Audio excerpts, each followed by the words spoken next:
Good morning, everybody, and welcome to day 3 of the Virginia Farmers Market Food Safety Summit. My name is Kim Hutchinson, and I'm the Executive Director of the Virginia Farmers Market Association. The goal of this summit is to give farmers market managers, vendors, the information that they need to know about food safety requirements in Virginia. We're extremely grateful to the Virginia Department of Health, the Virginia Department of Agriculture and Consumer Services, the Virginia Cooperative Extension, the Virginia Beverage Control Authority, and the Virginia Department of Fire Programs for their partnership on this event. Today, we are recording each presenter, and we will share these recordings as well as links to the resources these share.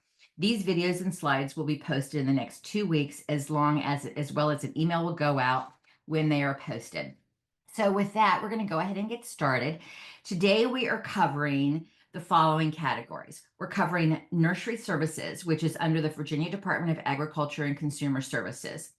We also are covering fire safety for the farmers market. So we will be hearing from the Virginia Department of Fire Programs regarding what you need to know regarding fire safety and the fire regs for farmers markets. We're going to hear from the Virginia Alcohol and Beverage Control about alcoholic beverages, boozy food products, tinctures, vanilla, kombucha, etc. So we're going to talk about anything that has to do with booze at a farmer's market and what the regs are there. And then we're going to have, as a wrap, we're going to hear from the Virginia Cooperative Extension from Lester and Melissa on food safety resources and all of the tools and trainings and great resources that they have for farmers market managers and vendors. So without further ado, let's get started. And we're going to get started with nursery services. And I'm going to turn it over to David Giannino. You nailed it. Nice job. Did I? Oh, I sounded a little hesitant there. So thank you, David. I'm going to let you go ahead and get started, and I will monitor the Q&A also. Fantastic. All right. Well, good morning, everybody. As was introduced, my name is David Giannino. I'm the program manager for our Office of Plant Industry Services, and I oversee our nursery and inspection and licensure program here at OPIS. And today, my focus talk is really going to just be on nursery stock and selling plants at farmers markets. So, Kim, does it look like my screen is good to go? You look good to go. Fantastic. All right. Let's go ahead and jump in. So with the Virginia Department of Agriculture, as you've heard many times, we have laws and regulations that cover the work that we do. And with this one in particular, our plant and plant products inspections law, that's what gives our authority to the agency and the Commissioner of Agriculture to protect agriculture, horticulture, and other interests from plant pests. So that's really the basis for why we have this law. It also allows us to enter into agreements with other states to help us facilitate the trade of safe and healthy plants and plant products within the U.S. The law authorizes the commissioner to license nurseries and nursery stock dealers, to inspect nursery stock and provide inspection certificates, to eradicate and to control plant pests, to stop sale plants that are infested with insect or disease plant pests, and to ensure compliance with the law. So, baseline, who needs a license when it comes to nurseries? So the law specifically states that it's unlawful for any nurseryman or dealer to offer for sale, sell, deliver, or give away nursery stock unless you have first procured a license from the commissioner and from VDACs. So those two terms in there, the nurseryman and the dealer, I'm going to define here. So a nurseryman is any person that produces nursery stock for sale or distribution. So those are the folks that are actively growing plants. You are starting from seed, you are planting whips and growing them out for a couple of years, up potting, pruning, trimming. You're doing all of the actual work to grow that plant and to keep it alive and safe and bring it to market.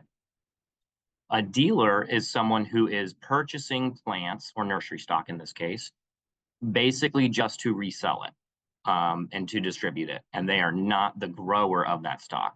So these would include places like garden centers where you're buying in plants from wholesale dealers or wholesale growers, or your big box stores, Kroger's, Lowe's, Tractor Supplies, anywhere that sells nursery stock and then resells it. But it kind of depends on who and how many there are, excuse me, that we inspect every year. So currently, VDAX has 285 nursery grower operations in the Commonwealth. And then we also license 2,200, almost 2,300 nursery stock dealers. All of the information for the nursery inspection and licensure program is on VDAX's website. If you were to Google VDAX and then nursery, you would probably find it within 2 clicks. Or if you go to our website, then it would, if you type in our search bar nursery, it should be the first link that pops up. Now, if you're interested in purchasing plants, we do list all of our licensed nurseries, producers, and dealers, and those are linked here on our website, close to that red arrow. But really, before we kind of dive into more about what we do, we have to know what are we actually looking at and what is nursery stock. So this is the most common question. I grow these plants. Do I need a license? So I'm here to answer that question today. So what is nursery stock? Nursery stock is specifically defined in the law as trees, shrubs, woody vines, bush fruits, grapevines, fruit trees, and nut trees offered for sale and distribution. That includes things like hydrangea bushes, blueberry bushes, oak trees, your woody plants, right? Plants that are going to be in the environment for more than 1 year. And then it also includes all buds, grafts, scions, and cuttings from such plants. So if you are interested in growing apple varieties and you wanted to sell cuts from those apple varieties, that's considered nursery stock. Or if you are actually doing grafting and selling the rootstock or selling the scions, though that would be considered nursery stock. The caveat is it is those types of cuttings or grafts from the listed plants above. And then finally, it also includes the container, soil, and other packing material for such plants. So take this picture with a grain of salt. I was just trying to demonstrate some actual packaging, but because what you see packaged here are actual annual flowers, those would not be considered nursery stock, but the packaging and the soil associated with trees, shrubs, woody vines, that would be considered nursery stock. The reason why is because you have insects and plant pests, so diseases that can persist in the soil and persist on the packaging material. So what isn't nursery stock? What is not covered or requires a license? It says it specifically in the law. So it says, unless designated by the board, nursery stock shall not include florist or greenhouse plants for inside culture or use. So broadly, indoor house plants, cut flowers, annual bedding flowers, terrarium or aquarium plants, and vegetable transplants. So this is a fairly broad category of plants, all of which are not considered nursery stock, which would not require you to obtain a nursery license, whether you are a dealer or a grower. So you would not need the license in either case. So now that you all know, and you do not have to put this in Q&A, but I'm going to throw up a couple of pictures from just the internets on farmers markets and different people selling different plants. So we have A through F. And just take 2 seconds to think about which of these pictures do you think of those plants is actually nursery stock. I don't have like Jeopardy music, but out of all of these pictures, only one is selling nursery stock. And if you guessed F, you are correct. So people who are selling cut flowers don't need a license. People who are selling vegetable transplants, potted flowers, annual beddings, any types of those plants, they do not need the license. So now I'm going to dive into a little bit more of the not quite so fun stuff. Our license for the nursery program is a January 1 to December 31st license year. The costs are fairly low. It is for a grower operation at $75 a year. And for a stock dealer, it is $25 a year. If you are a grower, there is an additional fee if your farm or your nursery is over 50 acres. I'll go into that a little bit later. But the one thing that I do get a question about is if I register halfway through the year, is the cost prorated? We do not, unfortunately, offer proration for our license fee. And then every year around November, our office sends out renewal notices. And so if you are licensed with us, we will send that information out to get the process started to whatever address we have on file for you. And if we don't receive your renewal notice, whether you want to renew or not, there's a late fee that's associated after January 30th. And it's different. So for the nursery operation, that late fee is $50. And then for the nursery stock dealer, it's $15.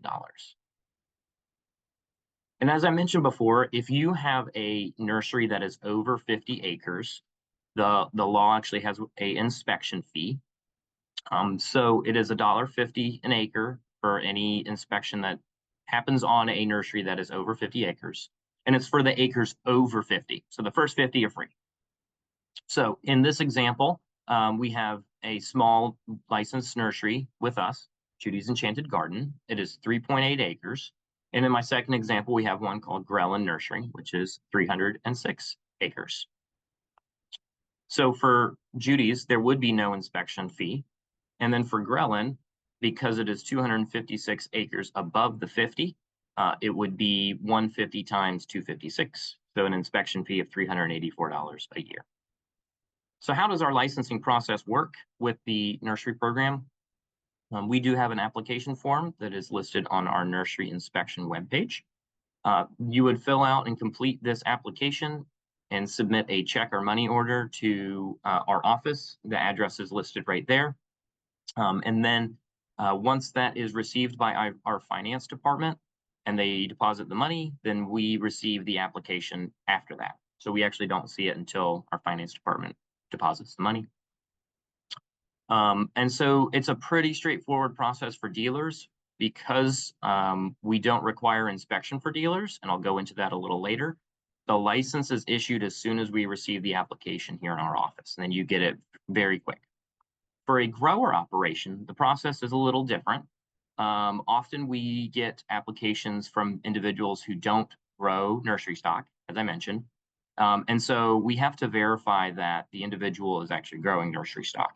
And then we also have to verify that the initial stock before it's registered or before they're licensed is free of insects and plant diseases. So we only issue the license once our inspector performs what's called an initial inspection, where they can determine that it's nursery stock and that there are no plant pests. So this one takes a little bit longer and it requires a contact. So if you're applying and want to get a grower license, we do have to set up an initial meeting with you. What does that look like? The first inspection. This is another question that I get all the time is, well, what is, are you guys tromping around? Are you taking stuff away? What does that inspection look like? So for new nurseries, a plant protection inspector will contact you once they receive notification from the head office saying, hey, we received a new application and this individual wants to be a licensed nursery with us. They'll set up a time to meet with you to look at your plants and kind of introduce themselves and talk to you about the law and the regulations. They want to verify that the plants are true nursery stock to the definition, and then they want to verify freedom from or presence of plant pests. And then once that can be confirmed, then they will contact the headquarters and say the license is good to go, or which is often the case sometimes with new folks, we get that this isn't nursery stock, they don't need the license, in which case we then refund the money. So we don't hold on to the money if you don't end up getting a license, we refund that back to you. And then what do you get? You get a license. It kind of looks like this. It will either say nursery stock dealer or it will say nursery grower. And then you will also get what's called an inspection certificate. We leave a couple of fields blank so that you can fill this information in. But this is the document that you would need if you were shipping plants out of state. And then you also need to have if you were shipping it to other places within Virginia. And so it's required by law that you have an inspection certificate and it's tied to the inspection stating that it's free from plant pests and diseases. So that's really the only two documents that you'll receive from us, maybe a letter confirming that your license has been issued as well.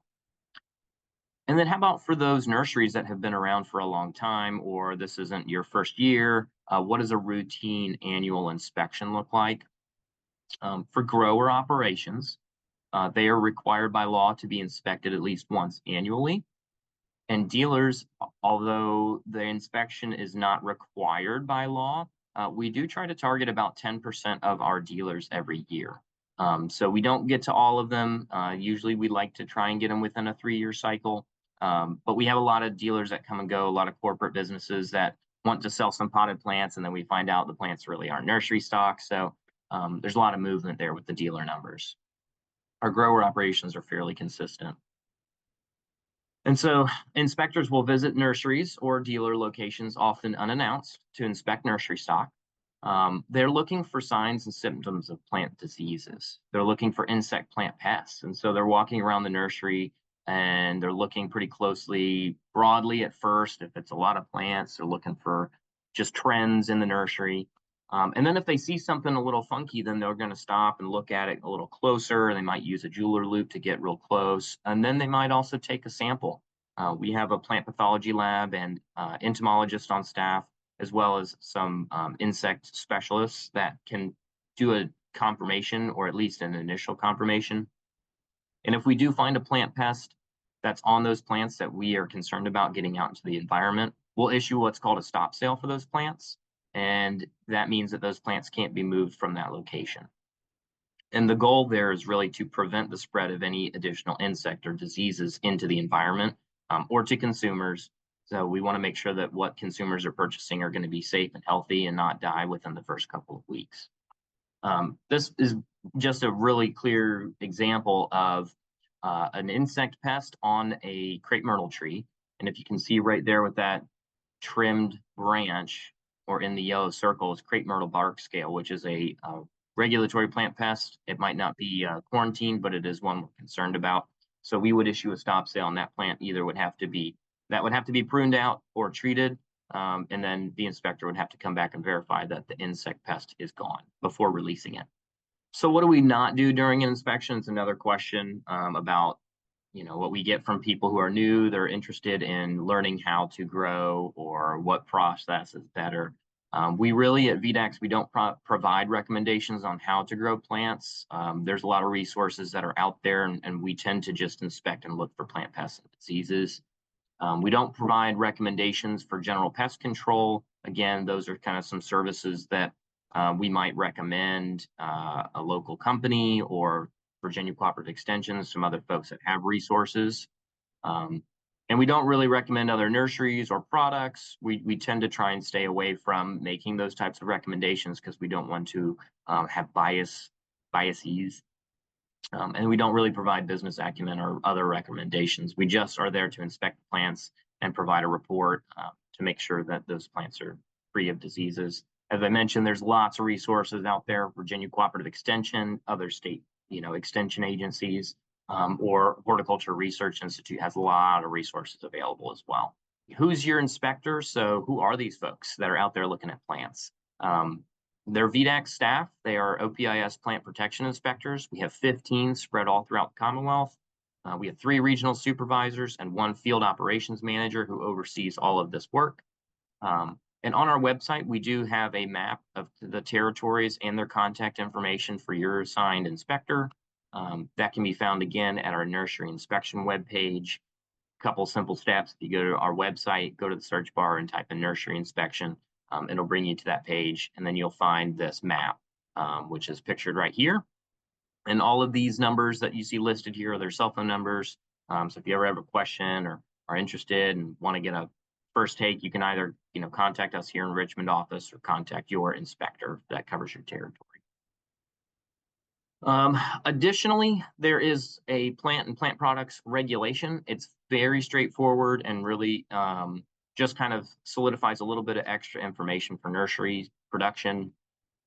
Section 10 states that if you are a licensed nursery grower and you have a roadside sales stand or you're selling at a farmer's market, you don't need a separate license for that. You just have to maintain your license with you. Section 20, as I mentioned before, nursery stock, unless designated by the board, will not include certain things. So section 20 of the reg is actually a scenario where the board did say, hey, narcissus plants, bulbs, and vegetable transplants that are leaving Virginia are nursery stock. That is the only scenario where vegetable transplants or things like bulbs are considered nursery stock. Reason is other states have laws prohibiting the entry of vegetable transplants without an inspection. And this allows us to license those individuals, provide an inspection certificate, and it makes it pretty clean and straightforward. Section 30 is about field-grown vegetable transplants. That is eligible for certification. Again, kind of goes with other states. If they have entry requirements, it allows us to certify those plants as free of diseases and plant pests. And then the last section, which is a little interesting, is if you want to call it a ban on black currant plants.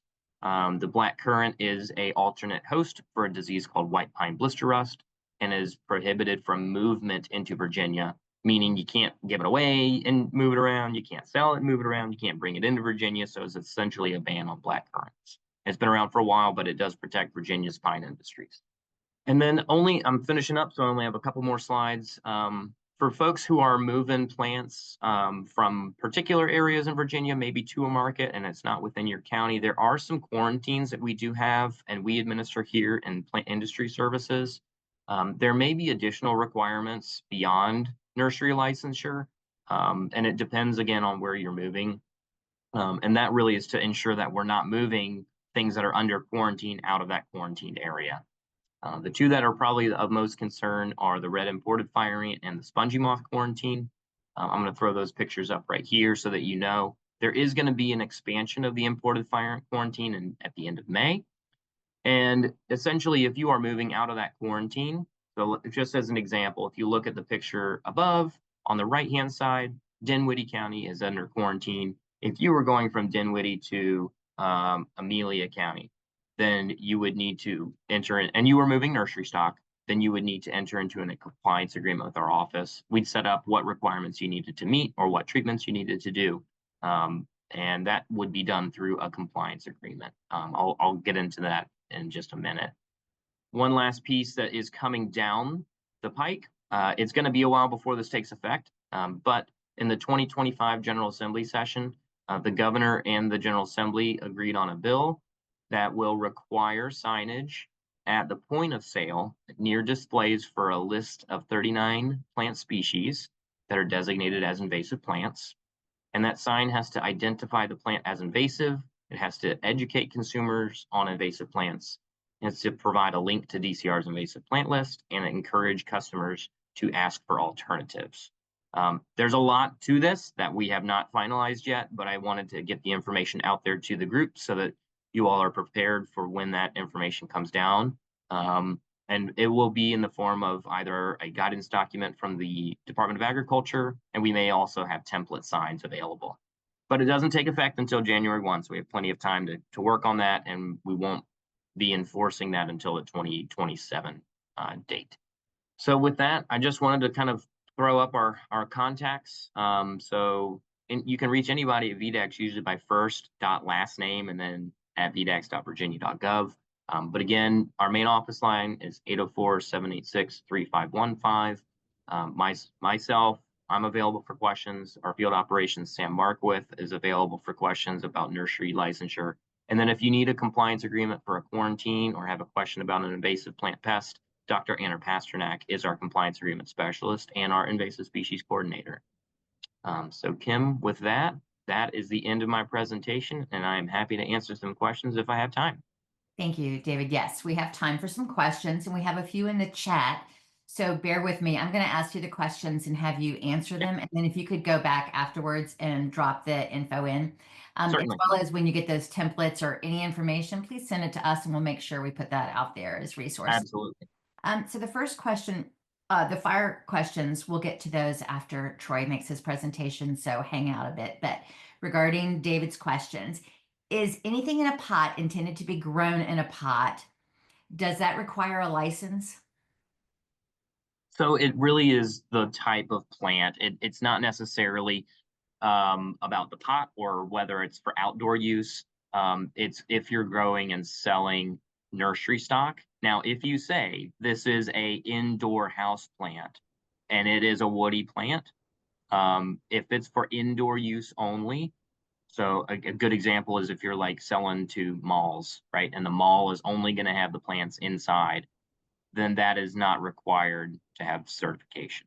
or to get a license. But if you are growing oak trees and they're not listed specifically for indoor use, then it requires a nursery license. Okay. Let's see. I have a question about perennials such as asters or yarrow. What Mhm. category do they fall under? Yeah, generally perennials that are not woody perennials, we do not require licensure for those. So in general, yarrow and aster, both of those scenarios, we would not require nursery license.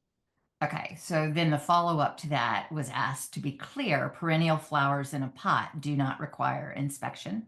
That is correct. And if you were only selling perennial flowers, then we would not be required to have a nursery license. Chrissy says, just for clarification, if I wanted to take a handful of cuttings of my elderberry plant, I would have to be licensed as a nursery with a $75 annual fee. If you are giving those away to individuals or if you are selling those, then yes. Okay. And are woody herbs included? The only one that we really consider would be rosemary. And the reason why is because rosemary is going to be there typically every season. So if you are growing rosemary as plants to then resell, we do require nursery license for those. Okay. And then we have a question regarding microgreen seeds from Kang Kong water spinach for Kang Kong water spinach from a national distributor. And Walter says that his research shows the USDA listed as an invasive or banned plant. And then higher ed staff has suggested it might be a different variety. Do you have any thoughts or details on Yep. Kang Kong water spinach microgreen Yep, seeds? absolutely. So, I didn't touch on this during my presentation, but our office also administers what's called the noxious weeds list and the noxious weeds law. So, water spinach is actually listed as a tier 2 noxious weed. And so, given that it is prohibited from movement into or within Virginia without a permit, and our office does not issue permits for water spinach unless it was for research. And so the movement of water spinach seeds or plants, regardless of a cultivar, is strictly prohibited. Often we do find water spinach in sometimes specialty markets sold as a plant. And because there's potential for those stems and potential seeds, depending on what life stage it is, to regrow, we stop sale those plants from being sold and order those to be destroyed. But purely because it's listed on the noxious weeds list, it can invade some waterways. We're trying to also make sure that it doesn't get into like Potomac or Chesapeake Bay. Yeah. If a vendor sells somebody a plant and they take it across state lines, would that vendor need a license even though they have no control over where that person is taking that plant? Yeah, it's a great question. It is not the vendor's responsibility what the individual person does with that plant once they leave. If they're a consumer and they're just buying the plant, they're not required to obtain certification. You might want to check with your home state as a purchaser, and that might be something that as vendors you might want to recommend.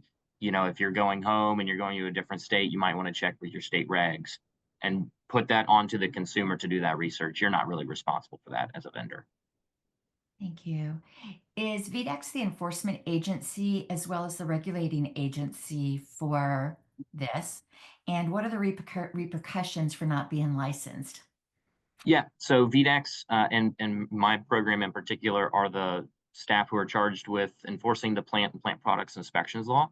Um, our laws don't have significant penalties. However, the way that our law is written, so we don't have like if you sell without a license, you don't get penalized with money or a fine or anything.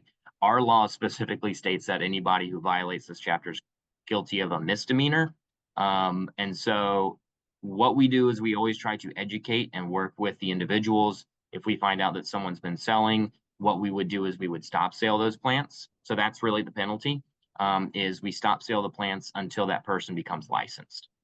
And we've had that happen before. Someone's selling plants at their home. One of our inspectors is driving around. They see that they're selling plants. They stop, they talk to them and say, hey, I got to put these plants under stop sale because you don't have a license. Go ahead and get a license, and then I'll come back when we get that application.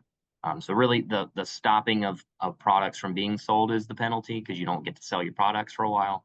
But Yeah, for egregious offenses, which we don't have a lot because our inspectors are really friendly. We really try to work with you and educate you on the law and the process. It's not super burdensome, but we typically don't have a lot of egregious offenses. Do vegetable starts, I think you addressed this in your presentation, but do vegetable starts require a nursery license? They do not. So vegetable transplants, vegetable starts, vegetable seeds are not required to have a license for nursery. If you are selling seeds and they're your seeds, you might need a seed license from our agricultural commodities program. But when it comes to vegetable starts, you do not need a license and they do not require inspection. Okay. Only if those vegetable transplants or starts are being sold out of state to a vendor that is out of state, right? So if you are producing seeds outside of a farmer's market and you're sending it directly, then in that case, it might need a license. Okay, so that I think that was answered for the next question too, is to clarify licensing requirements for seeds and cuttings that either are being gifted or being sold at a farmer's market or in general at a farm stand, home farm stand, something of that sort. Yep. So if the cuttings are, from annual plants, and they're not from perennial, woody trees, bushes, or shrubs, then they're okay. If they are cuttings, scions, buds, grafts, seeds, or anything from woody perennials, trees, bush fruits, fruit vines, those types of things do need, and whether it's sold or given away, that does require a nursery license. Okay. Um, we have a couple of more, if you can Yeah. bear with me. Yeah. The Absolutely. back to the potted plant question regarding indoor quote unquote type trees. And they'd also like to sell some of their other miniature trees. What is required for selling potted trees, indoor type trees, and miniature trees? Yeah, so if they are either specifically like bonsai trees, or miniature trees intended to be for indoor use, as long as they are labeled for indoor, right? So you recommend and say on your product, these are indoor trees, low light trees, or whatever, and they make great additions to your home. If they're being sold for indoor use, then they are excluded from nursery stock and do not need a license. And a lot of our markets border other states. Virginia's lovely that way. And Yeah. so we want to know about a grower. If we have a grower that is out of state and travels to a market in Virginia, Mhm. if they're a licensed nurseryman in North Carolina, for example, do they need to get a license here in Virginia as well? That's a great question. No, they do not. Most states all have a program like ours, and they are all inspecting and requiring nursery licensure as well. So they're as long as they are you, and if you're concerned as a market manager and you want to make sure that your outstate vendors have a license, you can request their North Carolina state or their West Virginia nursery license. We honor that here in Virginia. That is our plant and plant products inspections law, where we can accept other states' nursery licenses. So they don't need to get one here and there because they're producing it. And the reason why is I can't have my staff inspect in North Carolina. And so if I were to issue a license, I would have to inspect. And so we try to stay out of each other's states when it comes to that. Had a couple of scenarios pretty close to the border where that might not have been the case, but we've since corrected that. But yes, in that case, they do not need a Virginia license, just the state of origin. And they should have an inspection certificate. And so if someone's coming from out of state, market managers, you can request, and if there are out of state vendors on the call, make sure you have your license and your inspection certificate with you.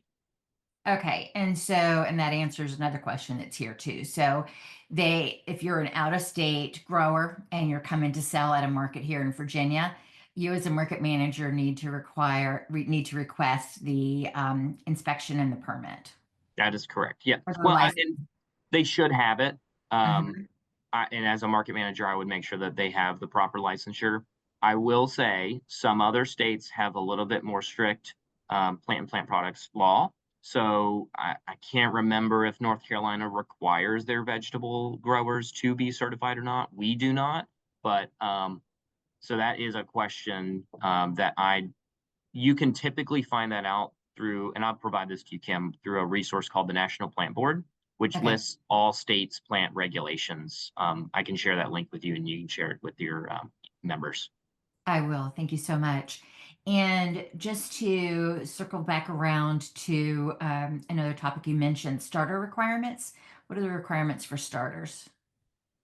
As in like brand new growers, Starter plants. starter Like, plants. yeah, like, starter tomato plants, things of that sort. If somebody wants to. Yes. So starts are totally fine. Vegetable starts, early lettuce plants, tomato plants, cucumbers, all those types of things um, do not require a license and don't require us to inspect. So if you are just growing vegetables and things for spring and summer and fall and selling those, they're perfectly fine.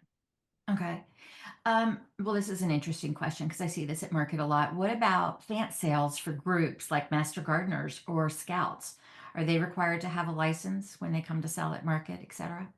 So if they're selling nursery stock, the group and one person from that group, whether it's the local master gardener group, they should have a nursery license if they're growing it at a particular site.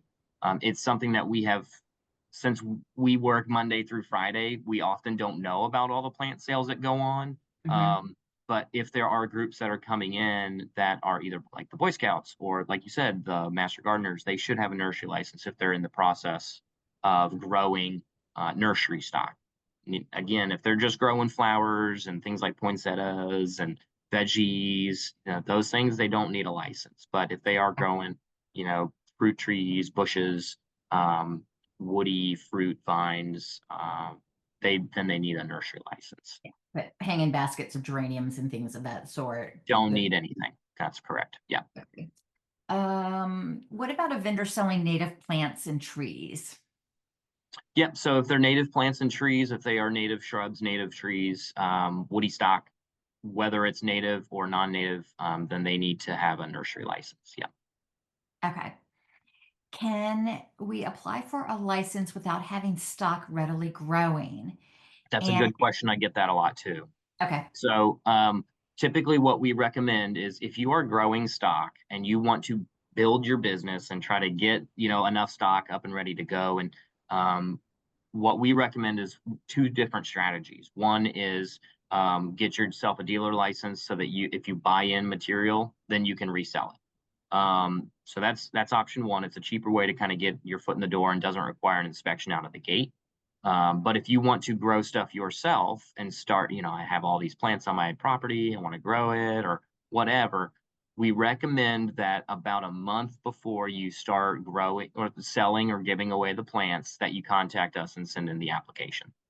That way, when our inspector goes, you have material to inspect and we can issue you that license. If we can get a meeting with you, it usually takes, about 2 weeks to have once we get the application, our inspector can get the information back to you, contact you, set up an appointment. It usually takes between 2 and 3 weeks to get that inspection. That's on average. So I would recommend that you wait until you're about a month away and then reach out to us so that we can do that. That way you're not buying the license, you don't have any stock, you're 3 or 4 months away from getting it because we won't issue the license until we verify that what you're growing is nursery stock and that it's free from diseases. So we have to actually have something to look at. And if they're adding new stock after you've done the inspection, is a re-inspection required? You can give your nursery inspector a heads up. An annual inspection is required, and then based on their availability, then they might swing by or set up another inspection. That happens all the time. We inspect, throughout the year. Sometimes we'll come back and do multiple inspections. Sometimes these larger nurseries, you only get one chance to look at 1,500 acres. And even in 1,500 acres, there's stuff that we're going to miss. So the inspection tries to cover all aspects and parts of the plants that we're looking at for nursery stock, but sometimes you get orders after the fact, and we're aware of that. And just to reiterate something you just said, Mhm. you have to be inspected every year. So your license is only good for 1 year? License is good for 1 year. Okay. And then if you're a grower, we inspect you at least once a year. And if you're a dealer, then there's no inspection required. However, we try to get to you, we try to get to 10% every year. Okay. So as a market manager, they would need to ask for a license, a copy of that every year, basically. A They new, should, a yes. new copy. If you have Right. returning vendors, correct. Right. Yes. Thank you. So a clarifying question here. He says, sounds like I need a license for the outdoor tree selection that I'm selling. But he also wants to clarify that stop sale only applies to the plant if it's found to be included in the required plants, but others would still be eligible to be sold. Yep. So that's a good question. I'll give you an example. If there's oak trees and there's hydrangea bushes and there's only issues on hydrangea bushes, it would only be the hydrangeas that have the issue that we would stop sale. So the oak trees would still be able to sell. Um, Very rarely do we ever have a nursery-wide stop sale. I can think of one scenario where that happened. The grower was only growing one variety of boxwoods, and there was a massive disease infestation, and there were no control points put in place to prevent it. And so the entire nursery was placed under stop sale because there was no level of confidence that the inspector had that the disease wasn't going to get everywhere or it wasn't already infested. But if you're growing multiple varieties and multiple species of plants, often diseases and plant pests don't impact broad host ranges. They're fairly specific. Um, so we would only write the stop sale for the plants that are either infested with the plant pest, insect, or the disease. And then the rest of the material is still able to go. If we don't receive a renewal license or a renewal notification within the 30 days, what we will then do is we would go to the nursery and stop sale the entire nursery to make sure that they get their license, because then what happens is they're in violation of the plant products inspections law because they haven't renewed in accordance with the law. That's those are really the only two scenarios where that would be the whole nursery, is if someone wasn't licensed, someone did not renew their license, or if the entire nursery is infested with a disease. Okay. We have a couple of comments here about North Carolina, and Okay. somebody said that North Carolina doesn't require one for bedding plants. Does Virginia require a license for bedding plants? Okay, Nope, so they wouldn't have to, so we do they not. good Correct. here. Okay, if somebody from North Carolina is bringing their bedding plants here to sell in Virginia, they There's don't have fine. a Yep, license. that's Okay, correct. and it looks like this is the last question so far. Is there an umbrella license that farmers markets or CSAs can cover their vendors participants group? So can a farmers market get an umbrella license for? It's an interesting question. Maybe for a dealer license, but I don't think for a nursery grower license, there wouldn't be an umbrella. The reason why is because the market is not the one actively growing the plants. And so what I would not want to happen is have a market manager be responsible for a stop sale of plants. And then if one person who comes in and sells, infested plants, the entire farmer's market would then be placed under stop sale instead of it being directly with the person who grew the plants. So I wouldn't want that to be the case.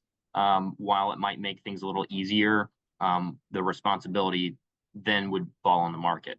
And I don't want that to happen because ultimately you guys aren't the ones who are growing and selling the plants, would be your vendors. We have a potential vendor that would like to sell homemade crafted planters filled with plants. So are we correct? The only plants she could include without a license must be non-woody veggies, herbs, succulents, or flowers. That's correct. Yep. That person could also include things like, some perennial grasses or perennial um, leafy plants as well. But if they were trees, shrubs, bushes, fruit, vines, then they would need to have a license. But all the ones that you listed there are perfectly fine without a license to then be sold. Is there a list of um, Dealer information? licenses. Yeah. Yeah, yep. So the list of dealer licenses is on our website. Okay. I'll type the answer into the chat. I'm planning on sticking around, so I'll try to put some of this information in here as well, Thank with links. But yeah, that dealer list is on our website. And is there also a list of the plants or types of plants that require a license versus don't? So we're actually in the process of revising our website and webpage, and one of the things that our webmaster wants us to come up with is a big FAQ document. So we're in the process of coming up with that now. Right now, we don't have that up there. Happy to take that phone call if there is something that a vendor has a question about or a market manager has a question about, and we can take that and deal with that, verbally or email as well. But we will have that up soon. And I have found you and your department to be very helpful and very easy to work with and quick to answer questions. So everybody, please feel free to reach out. Let's see. We also have a question regarding Lily of the Valley. Are they licensed? No. So Lily of the Valley is one that would not require a license. Okay. And what And about, then seeds, yes. So seeds, um, while we can include that into our nursery license, often seeds are regulated by our agricultural commodities program. That's also in my office, Office of Plant Industry Services. However, that would be if you are the one who is growing and selling the seed under your license. So you would be the guarantor of that seed. And then if you are reselling seed, then I believe there's a seed dealer license as well. okay. And ramps? I think ramps as a vegetable are not really covered under nursery stock. And so if there is a regulation for, like produce as a finished product, then there might be regulations with the food safety group. But as far as nursery stock, if you were to sell ramps, it's not considered nursery stock. And So it's Eric, not a we have license you either. on the Eric, we have you on the call. Put you on the spot. Are you able to unmute and answer the question about ramps? I'm assuming they're being wild foraged. Um, so for that, yes, correct. Once he goes over the $25,000 sales amount and all produce sold, so I think he's doing microgreens as well. Anything wild foraged, mushrooms, ramps, any other types of plants, would be included in that total sales amount for that. Thank you. I appreciate it. Let's see, a couple more questions. Not sure if this was covered already, but oregano cuttings or oregano, do they require a license if we wanted to sell an herbal blend of seasoning food? Would we need a license? So are you talking Uh, plants or yeah. are you talking about, go ahead. If it's cuttings for oregano, no. If it's oregano's, plants, no, not a nursery license is not required. If it's seasoning and you're trying to sell like a live seasoning herb, like a plant, and it's here's a great thing that you could put on your kitchen counter or something for herbs. Again, it's not considered nursery stock. When you start breaking in, and I see Anthony's question about rosemary. Mhm.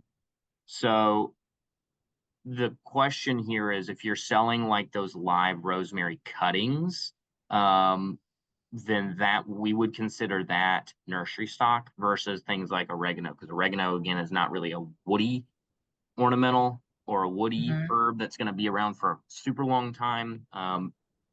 It can be perennial, but it's not as woody as things like rosemary. So rosemary, yes. Oregano, no. And then mix of blends where you're doing oregano or thyme, perfectly fine, no license required, not considered nursery stock, but rosemary would be. Interesting because it's so thick. Correct. Wild harvested mushrooms, do they need a permit?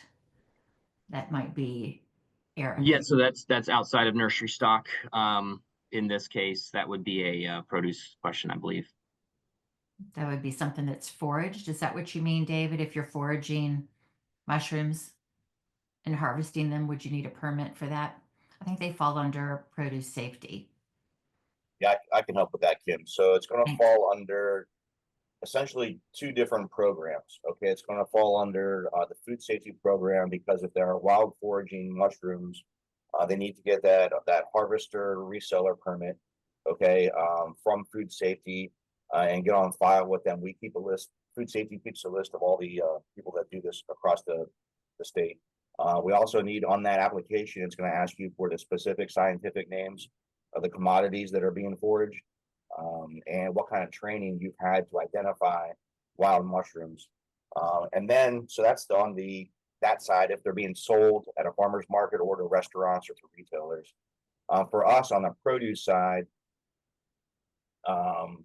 then we would look at that as well, depending on if they are doing any additional types of produce commodities being foraged or grown. Again, it all kinds of aggregates into that gross sales amount. But if he's just doing a small little bit, less than $25,000 of wild mushrooms, it should be just food safety. Okay, so we have a question again going back to the rosemary. It looks like we have a couple of questions going back to rosemary. Obviously, that was a Pandora's box. So Yeah, so I think I got the confusion here. So let's say you have a big old rosemary plant or 10 of them on your property and you want to sell it as an herb. The use of that, you are selling the twig to then be consumed and not to be planted. So that rosemary cuttings as a herb and as something to sell does not require a nursery license. If you are giving out cuttings of rosemary for people to plant and as a plant to then them start a rosemary plant, that's when you would need the nursery license. But if you have plants and you're harvesting and you're cutting it as an herb and something to be consumed, then it does not require, because it's not going to be planted in the environment. That's really the difference there, and I'm hoping that that answers and clarifies the confusion. So yeah. you've got 3 or 4 questions in a row about rosemary. And I can understand. I have a 25-year-old rosemary tree in my yard. Yeah. I mean, it's got a really thick base, so I understand. Do we need a license no matter how much we sell per year of woody trees or vines under $500 a year? They're selling under $500 a year. They're very small. Do they still need a license? That is correct. Unfortunately, our license doesn't have a threshold, and so it just says if you're giving away or selling or distributing nursery stock, period, then you have to have the license. So unfortunately, we don't have that minimum dollar amount threshold or plant threshold, because we do have some very small nurseries. We have some folks that are growing in their garage. We have some folks that are growing in a quarter acre in their backyard, and if they're in the process of growing and starting from seed or cuttings or whatever, then they have to get that operations license. $75 a year is a lot. A lot of thanks and appreciation for all the clarification on rosemary. As I'm going through the rest of the couple of questions, is everybody clear on David's final summation on rosemary? That seemed to have been a bit confusing. How many varieties of plants does the nursery license require? So yeah, if you were to grow oak trees and your one thing was oak trees and you were the oak guy or the oak gal, you still need a nursery license. If you have 100 different varieties of plants, you still need the nursery license. You don't need multiple, but even if you were growing one variety, then it would still require the nursery license. Okay. And then I see a question about firewood. It's a little bit outside of nursery licensure. Really, we don't have a requirement outside of our quarantines regarding firewood, but our office does do firewood calibration and kiln calibration. So if someone wants to grow or if someone wants to produce firewood and sell it out of state, then we work with that producer and certify their kilns that it meets a certain temperature for a certain period of time. We give them a certification that says this firewood has been certified by VDAX and it's been fired at this rate. That helps people get into places like Florida or California or other states that have regulations that say firewood has to meet a certain temperature.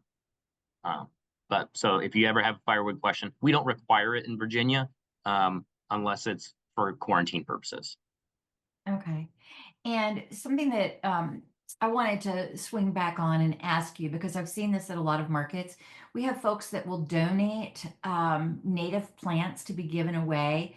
We'll have a garden club or somebody that comes in and wants to donate trees, native trees, and all to be planted.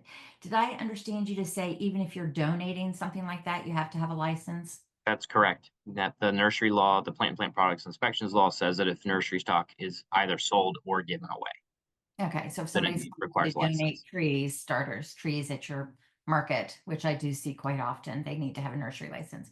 All right, thank you. I'll stick around and add all my That would responses be- to any of these questions so they Thank could be you. available for everybody.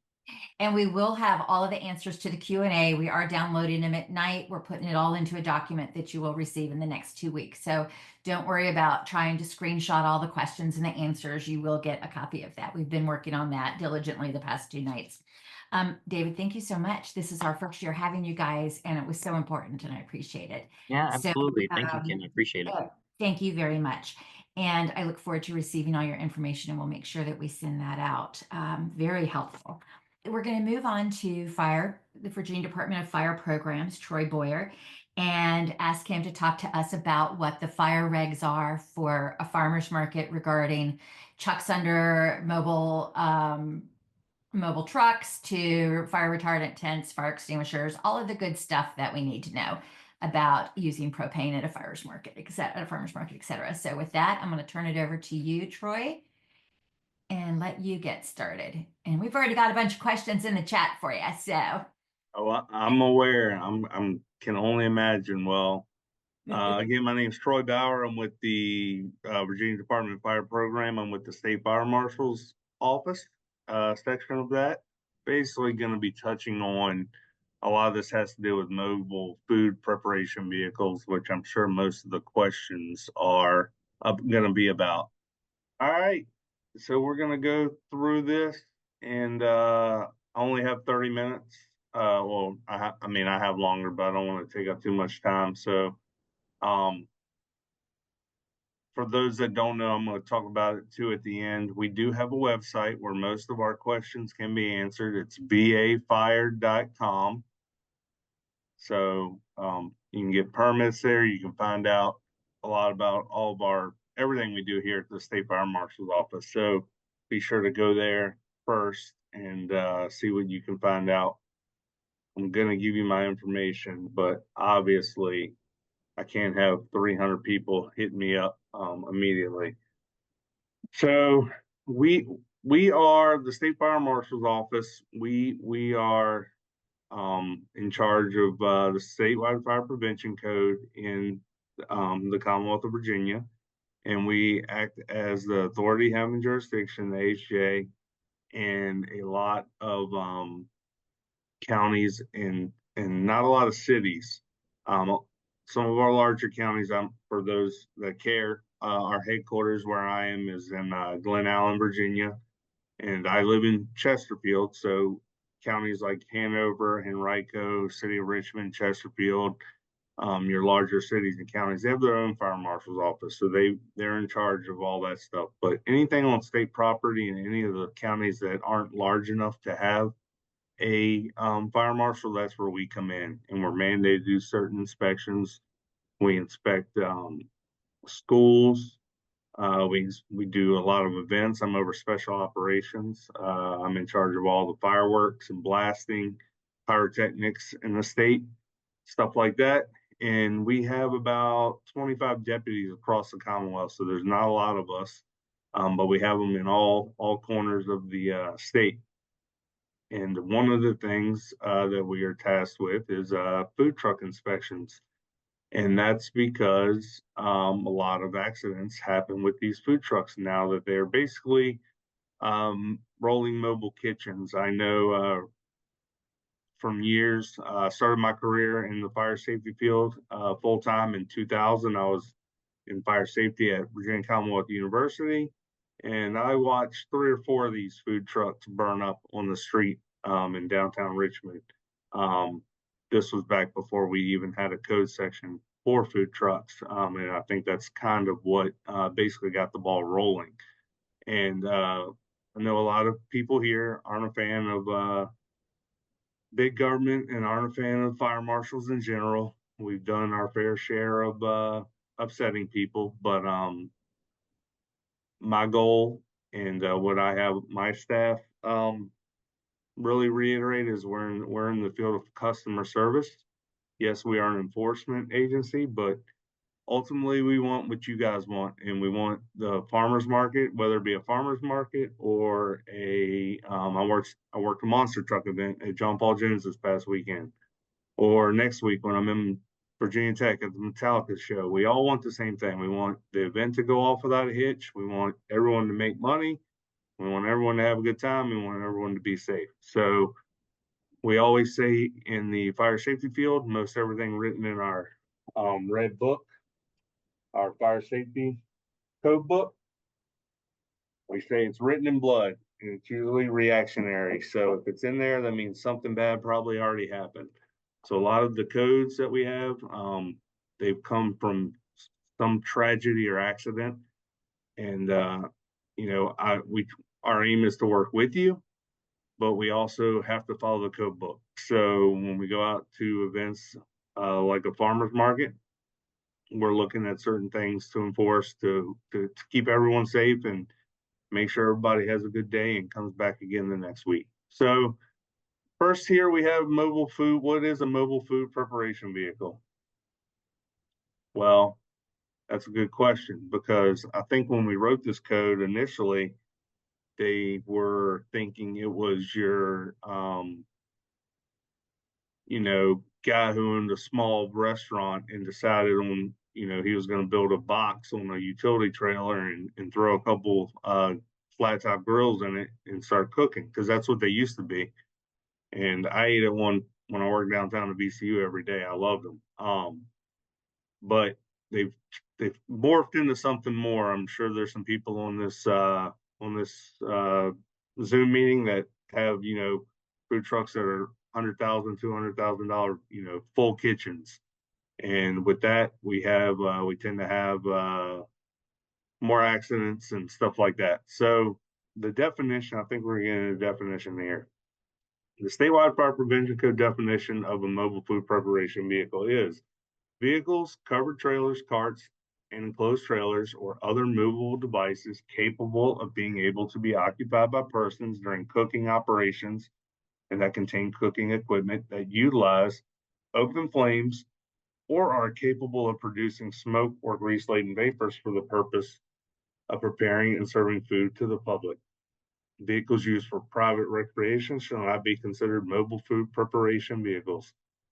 The private recreation means if you're just cooking for yourself, that's not a mobile food preparation vehicle. But you'll see down here underneath it says it's capable of being occupied, and it contains equipment that either utilizes open flames or produces grease-laden vapors and serves food to the public. It has to have all that to meet the definition. So operating a mobile food preparation vehicle or a food truck is a permissible operation with inherent risk of fire and explosion. And Section 319 of the Fire Prevention Code is the code section that was created to regulate this. And the way, for those that don't know, the way the code sections work is the code section can take you to other code sections. It can be very confusing. So just because it's not in the first code book doesn't mean it doesn't reference another code section. So again, who's the AHA, who's the authority having jurisdiction? Well, it depends. If you have a food truck here, the way the code is written, if you have a food truck in the Commonwealth of Virginia and you operate in Richmond, you operate anywhere, but your business license, you're out of Richmond, then you would be permitted through the Richmond Fire Marshal's office. That's not to say if you aren't in a county that we are the AHJ for, say Amelia, we wouldn't be there to do an inspection. The only difference is we would do an inspection. We would not issue you the permit. We would just make sure you're operating safely.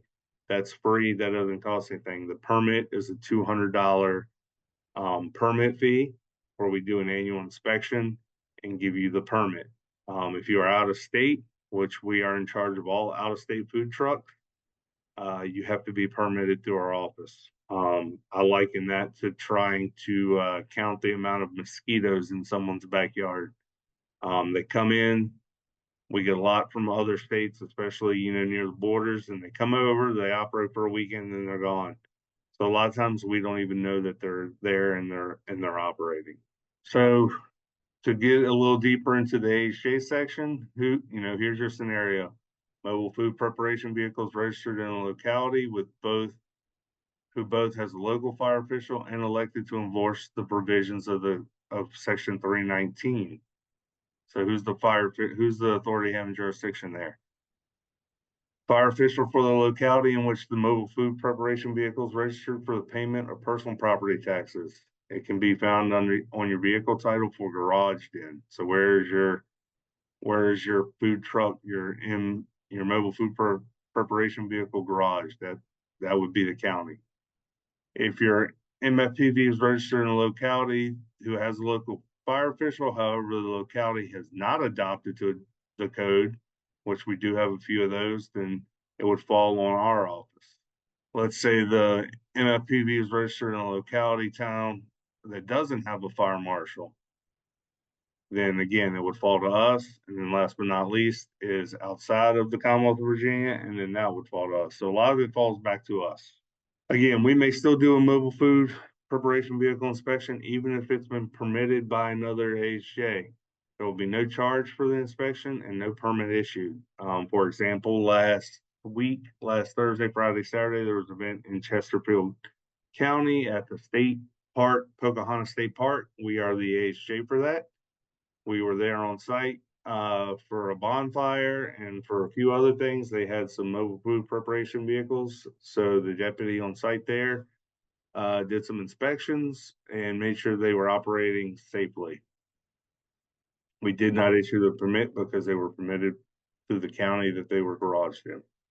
So now we're going to go through quickly section 319. It's a pretty quick section. It's not very deep. Again, if you the code is available online through DHCD. If you go to our virginiafire.com page, we have a section that has basically the entire code printed out checklist form. So you, as a mobile food preparation vehicle owner, you can get that checklist and go down and make sure that you are covered for. And that way, if we do show up, you can even if you're permitted to another locality, even if we show up, you'll know what we're looking for, and you're good. We also have our contract on there, so if you are from one of the counties or you're here and your vehicle is actually out of state, you're going to need to go through us. Our contract's on there too, and you can schedule the inspection through the Virginia State Fire Marshal email. Again, not sure how familiar a lot of you are with code. A lot of it's pretty dry, but these are the types of things we're looking for. Again, 319.1 is basically the definition. So let's say you have an ice cream truck. Well, that doesn't utilize open flames or produce grease-laden vapors or smoke. So you would not be permitted through us. We would still do an inspection if you were doing at an event where we were the locality, or in our locality where we're the AHJ, because we want to make sure you are still doing things safely, such as 319.1.1 wheel chocks. We would want your vehicle or trailer to be wheel chocks. If you're using a generator, we want it to be there to be some distance. I think it's 10 feet from your truck, in case that were to catch fire. We can catch your truck on fire. We want your truck to be separate from other vehicles, stuff like that. Yep. 319.1 talks about wheel chocks. So you have to have wheel chocks. Separation. Mobile food preparation vehicles shall be separated from buildings or structures, combustible materials, vehicles, and other cooking operations by a minimum of 10 feet. So if you're operating a food truck at a farmer's market, you're going to need 10 feet all the way around you. I also know that, because I like to go to farmers markets, that space can be a premium. So again, advocate for yourself. That way, whoever's putting it on, they know. If they don't know, you can educate them, and that way, you don't show up and get parked in a row right next to 5 other food trucks. Again, this 319.2 is all about permitting. I've had this question, I've been called and emailed a few times about this. It's a great idea. One guy called and asked about, he wanted to do a retro diner from the 50s food truck and have seating in it for a few people. Unfortunately, the code says there's no seating for the public in your food truck. Exhaust hood. So when you are cooking with grease-laden vapors, you're going to need an exhaust hood, and that has some heat, NFPA 96. And basically that is your typical kitchen exhaust hood that is protected with fire equipment. So it'll have a clean agent, it'll have nozzles, it'll have all that stuff. So if you're actually cooking, if you're doing cheesesteaks and stuff like that, you need to have a full kitchen hood in it that needs to be inspected and cleaned and all of that. Fire protection, again, this references other sections of the code. It'll have an automatic fire extinguishing system in it. That's the hood. You also have to have fire extinguishers. If you're cooking with grease, you have to have a K extinguisher. You should have an ABC extinguisher in case it's not grease related. We're looking for appliance connections. The gas cooking appliance should be secured in place and connected to a fuel supply piping. You can't just have rubber hose running all through it. That's not approved by ANSI. You want to make sure it's piped in properly. That thing's bumping up and down the road all over the place. And that's where a lot of the fires that I had when I was at VCU would happen. They'd wake up in the morning, they would cook all the food, they'd fire their propane up on the vehicle, they'd have little warming tins of water, and then they put the food, the dish on top of that, and they'd ride down the road with it, bumping down the road. Little rubber hose shooting through the sheet metal would wear out, cut a hole in it, and then next thing you know, you got a fire rolling down the road. So it has to be properly piped in. Following construction and modifications of the fuel system, the system, including hose, shall be proven free of leaks. So you have to do a pressure test. We're not particular who does it. It just needs to be someone certified, and you just need the paperwork when we ask for it. And that's an annual thing. And really you should be looking for leaks whenever you set up. Cooking oil storage containers shall have a minimum area volume not to exceed 120 gallons. And shall be stored in such a way as to not be toppled or damaged. Again, that's just common sense. You don't want to open 5-gallon bucket, and you don't want too many gallons of cooking oil because that's just combustible, flammable. More about storage tanks, metallic storage tanks, non-metallic tanks. Don't need to get too into the woods for that. But again, all of this is in the code and on the website. Let's see what else. Venting, normal and emergency venting shall be provided for cooking oil storage tanks. We don't see a lot of that, cooking oil storage tanks.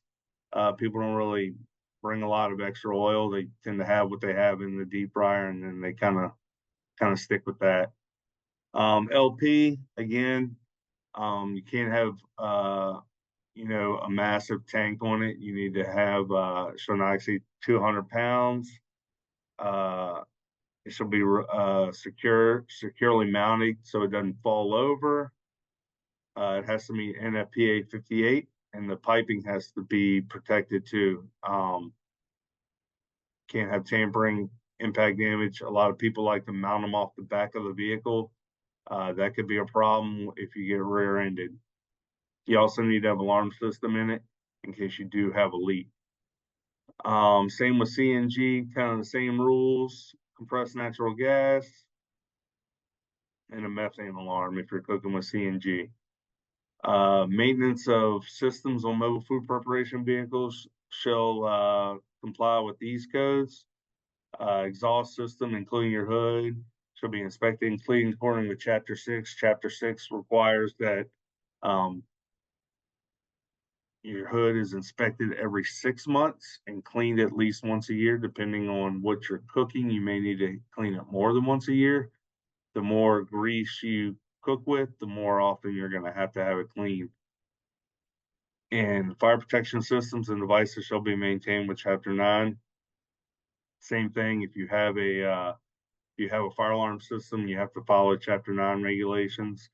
And you can find, you can Google kitchen hood inspectors and fire alarm inspectors, and they'll give you the third parties. I get asked a lot who I would recommend.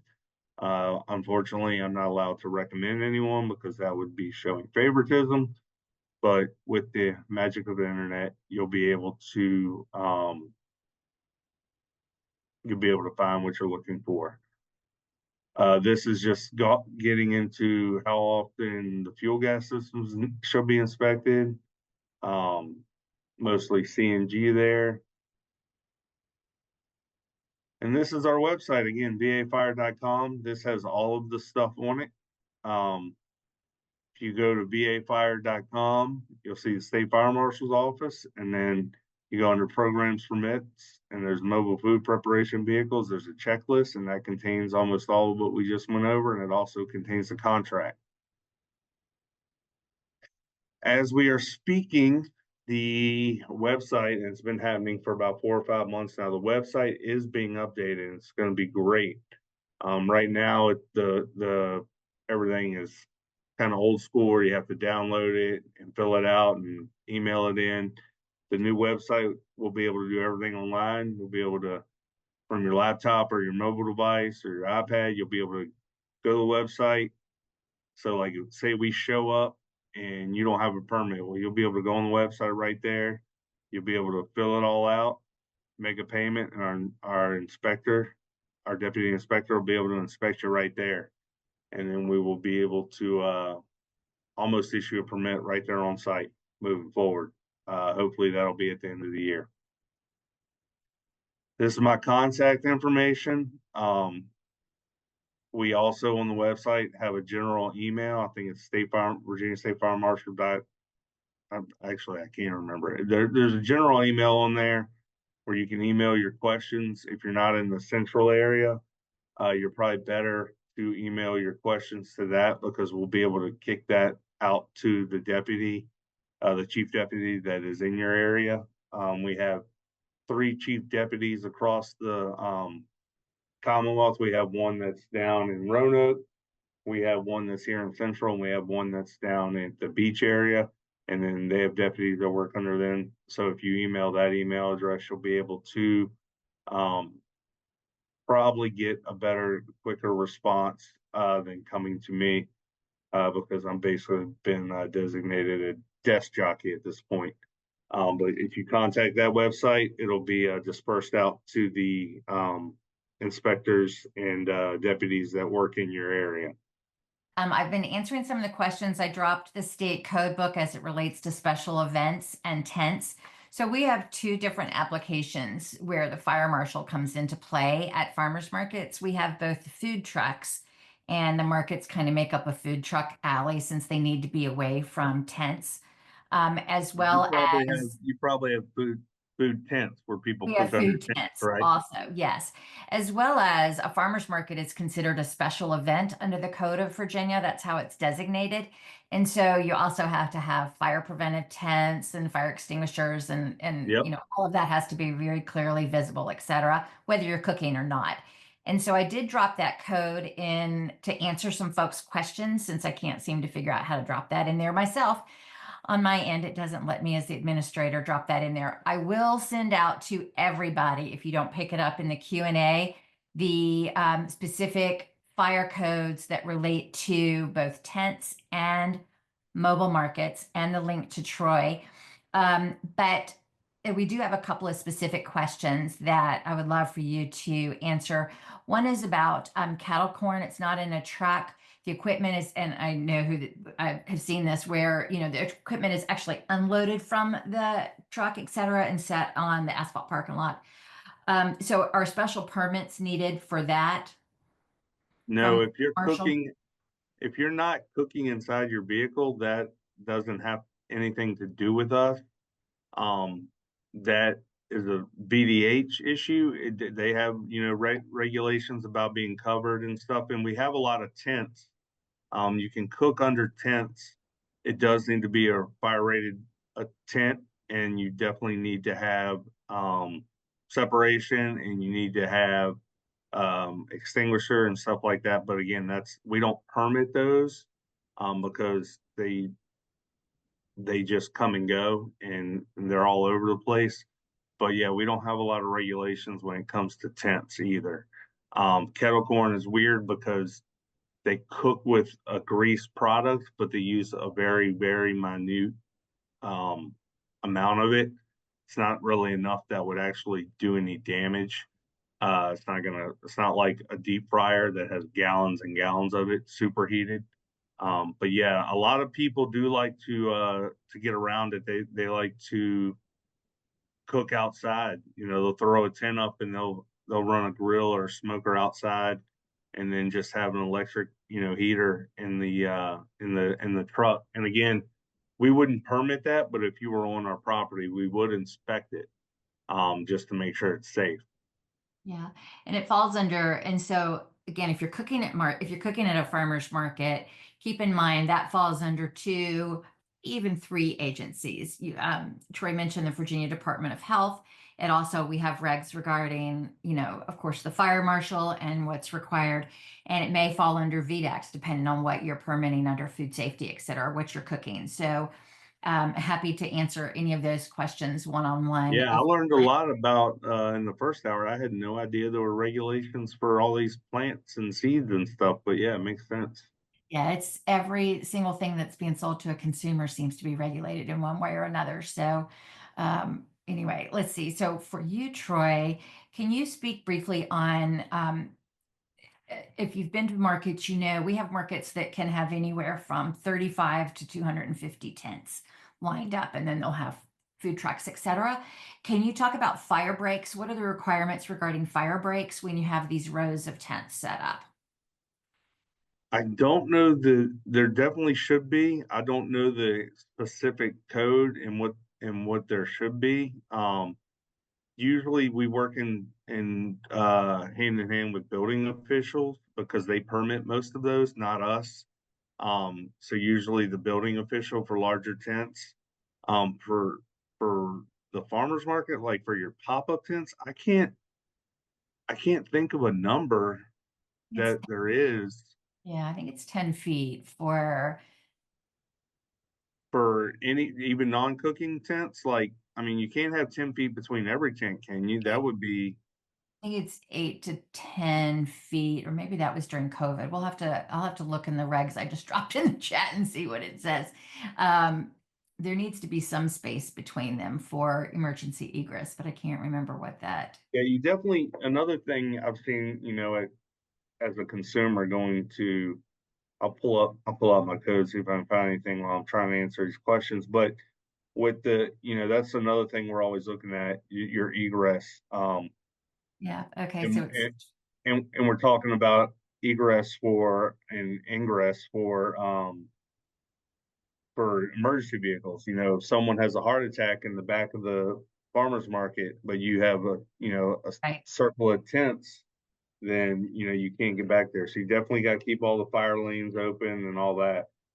And while Troy is looking that up, I also dropped in the chat for some of you that were asking about mobile trucks. I put in there the regs regarding mobile trucks. And we were told, and Troy can hopefully verify this, it hasn't changed, that a couple of years ago, the policy changed regarding chucks under the wheels of mobile trucks, that you have to have chucks under all of the wheels now, not just the front wheels under a mobile food truck.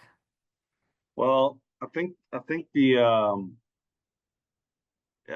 in our code in 319 it just says wheel chocks.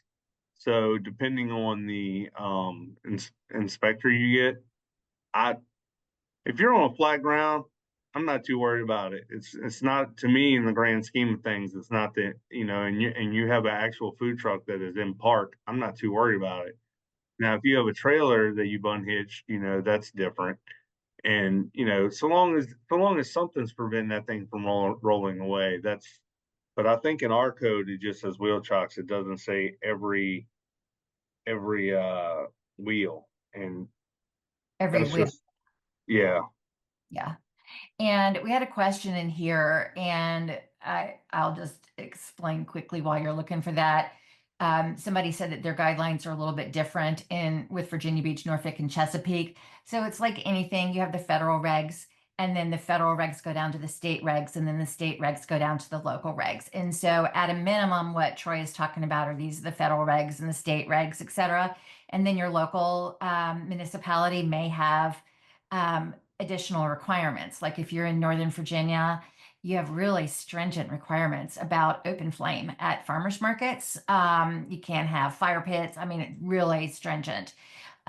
City of Richmond, the same. So you need to and most of you do as market managers before the season starts, you call your local fire department and you have them walk through the market the first day to get an idea of what's what and check it out just as you do with your food safety folks. Ask your local fire department to come out. And for a lot of counties, you also need to have this for your permit. If your county requires, if you're in Henrico, City of Richmond, because I've been working with them the past few weeks. If you're in some of the areas down in Tidewater or the Blue Ridge, the permitting offices require the fire marshal to come out and have a plan for your market, a fire plan for your market. So check regarding all your permits as to what you're required, and your local fire marshals. If the other thing I found is like some of the areas, and Troy, you might be able to better explain this, but some of the areas down in Southwest Virginia may not in their specific county or city have a fire marshal. It might be the one that oversees that region. So you might have to look for your regional rep, but they still will work with you. Exactly. Yeah, that's where we come in. The more rural the area is, the more likely that fire department isn't big enough to have their own fire marshal, and that's where we come in. And you're exactly right when it comes to the codes, where we have a minimum code. I'll use fireworks as an example. Like the Commonwealth of Virginia, we permit basically what are safe and sane fireworks. None of the cool stuff, right? So I test all those. They send them to us. We test them. We send out a list that you're allowed to sell them. Well, it's still each county and or city has their own regulations. Where I live in Chesterfield County, you can't have sparklers. Like it's a zero fireworks. Does that mean people follow that? No, not at all. But that's their rule. So we have the state fire prevention code, and a city or a county may have their own ordinance to say, we want all of this, and they can go even deeper and set their own limits. Most of them follow the fire prevention code, but that's not to say they don't make you guys jump through more hoops. I found in section in chapter 3110's temporary special event structures on membrane structures, 3103.8.6 fire break. An unobstructed fire break passageway or fire road not less than 12 feet wide and free from guide ropes or other obstructions shall be maintained on all sides of all tents and membrane structures unless otherwise approved by the fire code official. So that's saying, you have to have 12 feet unless the fire code official, the AHA, says otherwise. If you're selling soap and you have a 10-foot pop-up and the person next to you is selling, yarn, a blanket, I'm not gonna have you separate those tents. Again, I've been to enough farmers market as a consumer. I know spaces at a premium, and now would I allow 100 tents in a row button up to each other? No, that's not gonna happen either. But you want to keep the emergency vehicle access and stuff like that, and some fire breaks. So if something does happen, it doesn't just run down the whole gauntlet. And I appreciate that. So the fire code states a 12-foot fire break between tents. Work with your local fire marshal as to what that looks like. Because if you have two artisan type tents or tents where things are not flammable, et cetera, or using fire or heaters or whatever, they'll probably will work with you on that. And then it's 20 feet between cooking, between Yes, regular I think cooking that's areas, what it right? is. Yeah. Yeah. So between your regular tents and where you're cooking, it's 20 feet, especially those of y'all that have got the grills fired up, whether they're gas or electric or whatever, cooking your And I sauce. think it's 20 feet even if your neighbor's cooking. Like you can't have two cooking tents butted up against each other. Exactly. And we've seen that because like certain festivals, they'll have like, over here's all our food vendors and we're just Right. gonna smush them all over here. And it's like, Yeah. that's good, but really for business would be to sprinkle them around. And that way Yeah. when people are circling, you can hit the different vendors. Yeah. I appreciate that. And the last question we have here is, can propane be used for a griddle at an outdoor fire at an outdoor farmer's market. It's under a wooden pavilion. Now, I don't know if this vendor, so this market has a wooden pavilion on a concrete floor. I think it's concrete and not ground or wood. And then some of the vendors are out in the field and they want to Yeah, use. I don't know if there's a code section in there. I'd have to do a lot of digging. I would, without seeing it, you Yeah, know, is it a 7 foot ceiling or is it a 20 foot ceiling? You know, it's tall. I It's would, got to be. Yeah.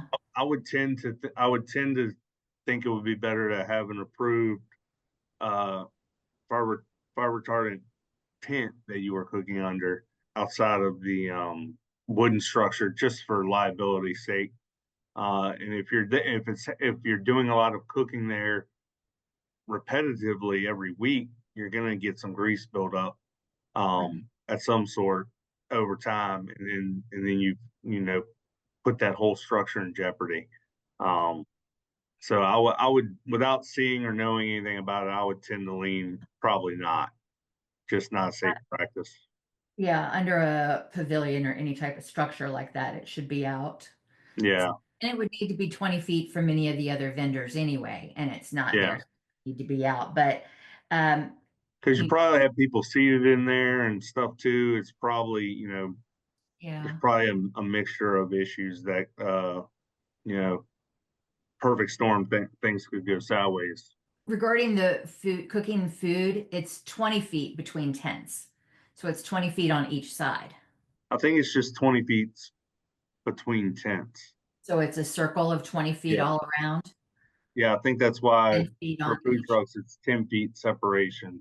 I had it pulled up and 20 I, feet all the way around sounds ridiculous. For if you're making 20 feet, I mean, that's 40 feet between the tents. That seems a little much. or you've got tents back to back too. You know, some of them Yeah. are set up, some of the markets are set up in rows. While you're looking up that, one of the questions that was addressed to me, who at the farmer's market is liable for infractions of any of the regulations being discussed these 3 days? The actual vendor who may be out of compliance, or me as the market manager. So liability and responsibility falls ultimately with you as the market manager. It is your responsibility to make sure that anybody that is doing business under the auspice of your market is compliant with the law.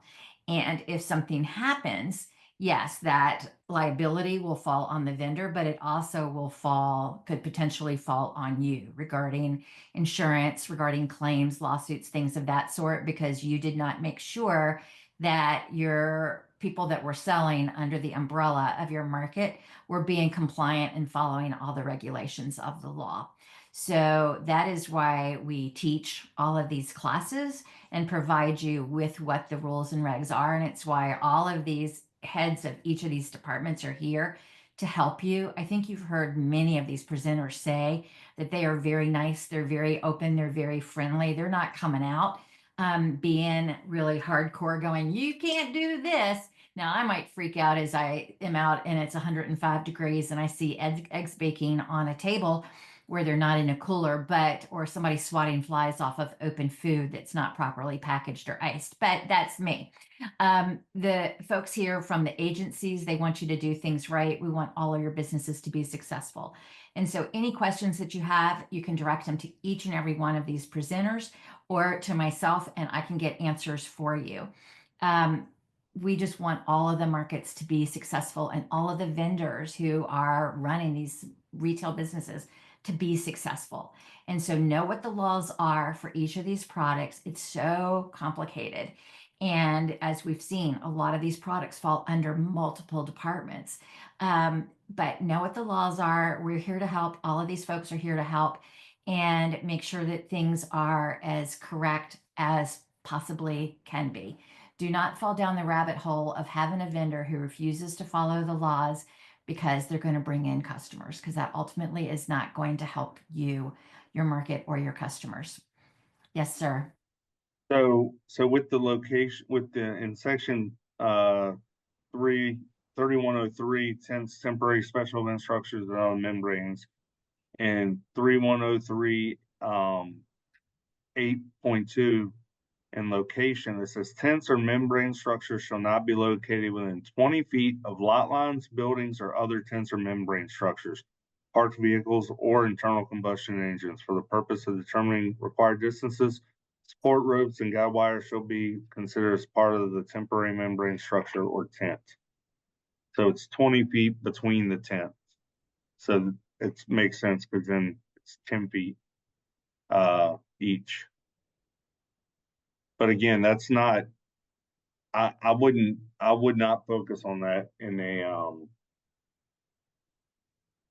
if I were out at a farmer's market. That's not, if you have some separation, I wouldn't have a tape measure out there is what I'm saying, Yeah. Okay. especially if you're not cooking. Yeah, I appreciate that. Um, Somebody asked if, and I don't want to go down the rabbit hole because we have other presenters, asked if you have your vendor sign a hold harmless. Will that protect you? No, you have to be compliant with the law. You are running a business under the name of your municipality, Parks and Rec, under a LLC, under a nonprofit, and it is the responsibility of that business to make sure that everybody that is selling under your organization is compliant with the law. And so we have several insurance companies listed on our website that represent vendors. Campbell Risk Management is one of those.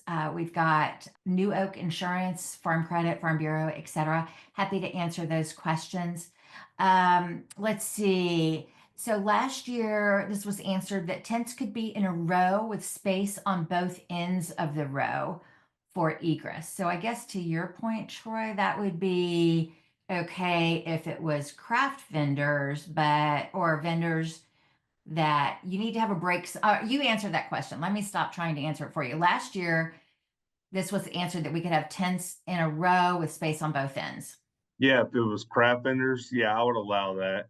But if you've got food vendors, craft vendors, all sorts of vendors, all mixed up, selling ready to eat, selling all sorts of stuff, produce, you've got 50 vendors under a pavilion all lined up, selling different products.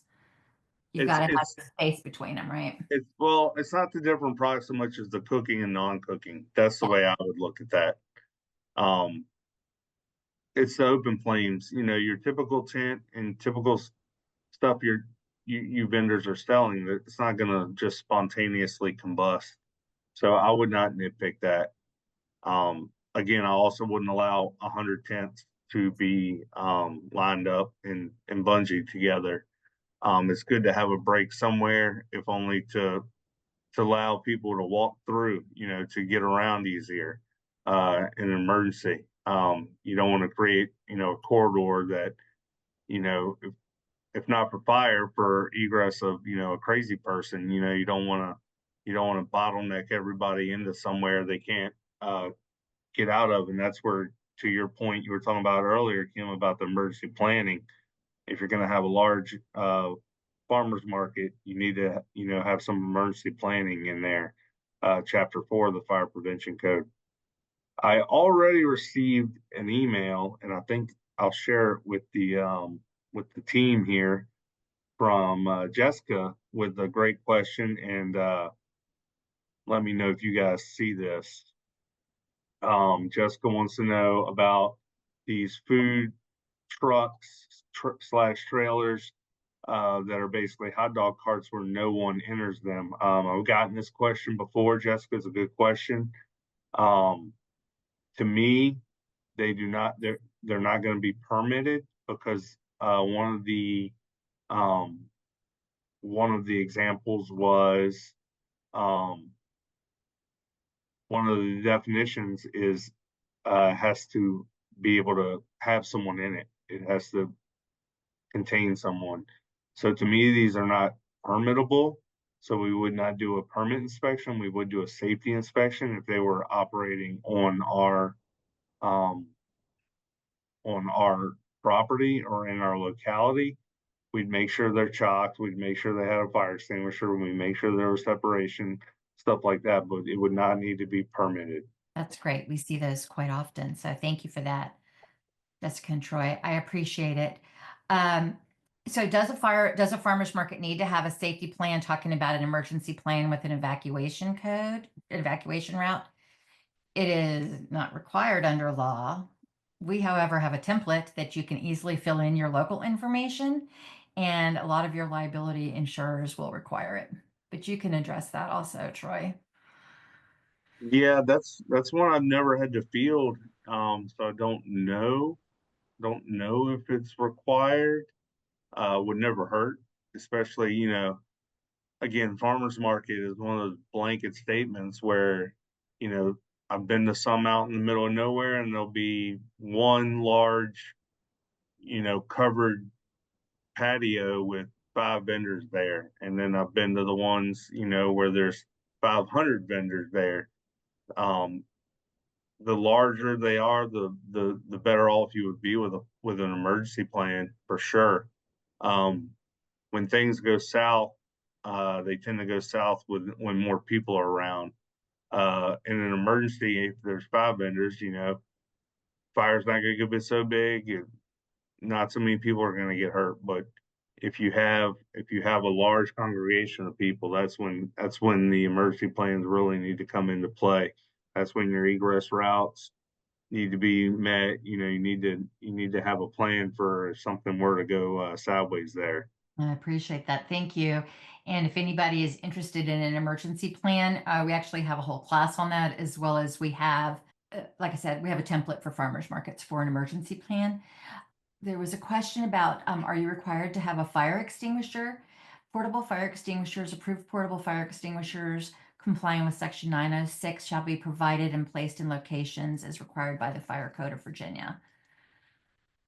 So I read that to be yes, you're required to have a fire extinguisher in your tents, in your fire retardant tents that have to have that new label. Though I think all tents, Troy, now are required to be made fire retardant. Is that right? I do not know. That's again. I haven't seen that. We usually, when we go out to events, they tend to be because they're cooking. That's usually why we're there. Again, trying to keep up with every farmers market that goes on in the Commonwealth, and trying to keep up with every food truck that goes on in the Commonwealth is basically impossible.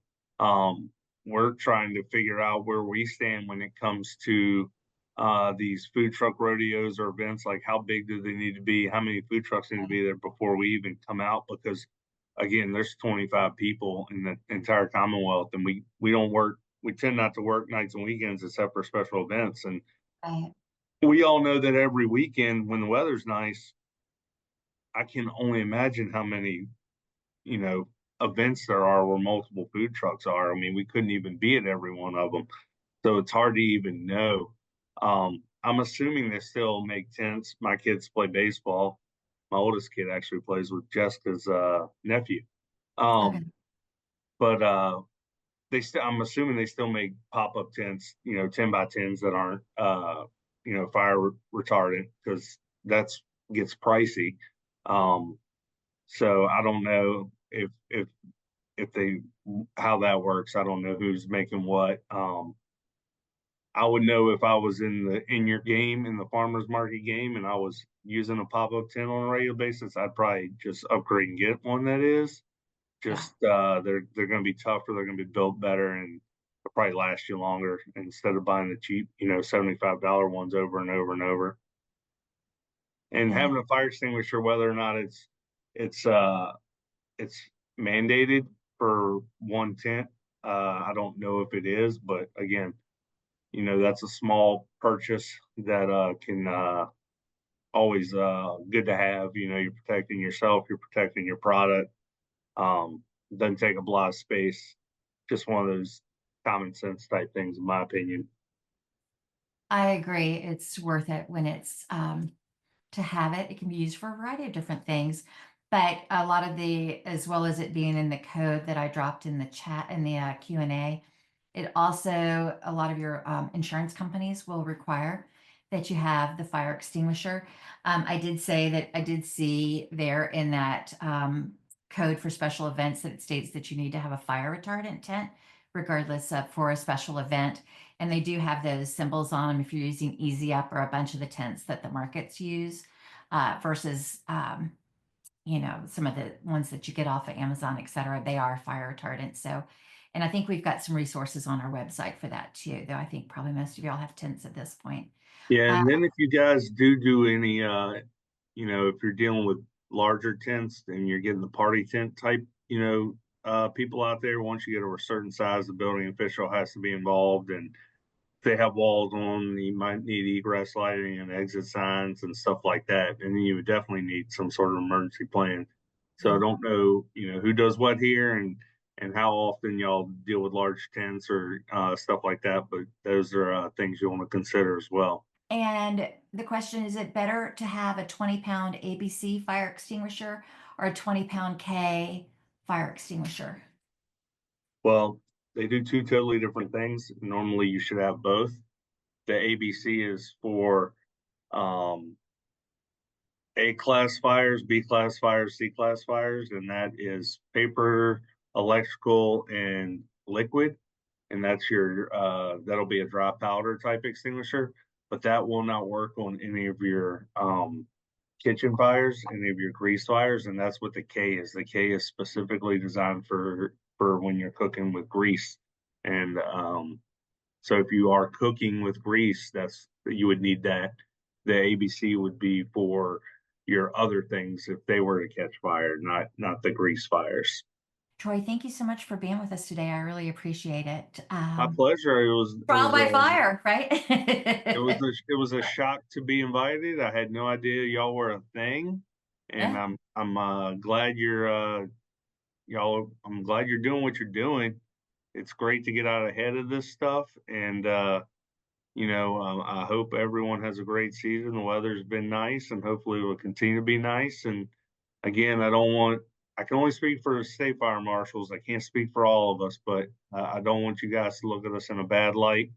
Hopefully the goal is to work with you and to work as a team. I like to say yes, not no. So when I'm at an event, if I have to say no, you know, I'll give a reason and I'll say, but how can we get to that? Is there a way we can get to that? Again, we got to be safe and we gotta make sure everybody goes home at the end of the day. But it's easy to say no. I like to try to troubleshoot and see how we can say yes. So don't hesitate to reach out to, and I would say do this for all of you fire marshals. You should feel comfortable reaching out with questions and hitting them up if you have any questions, because I think it's always better to get out ahead of it.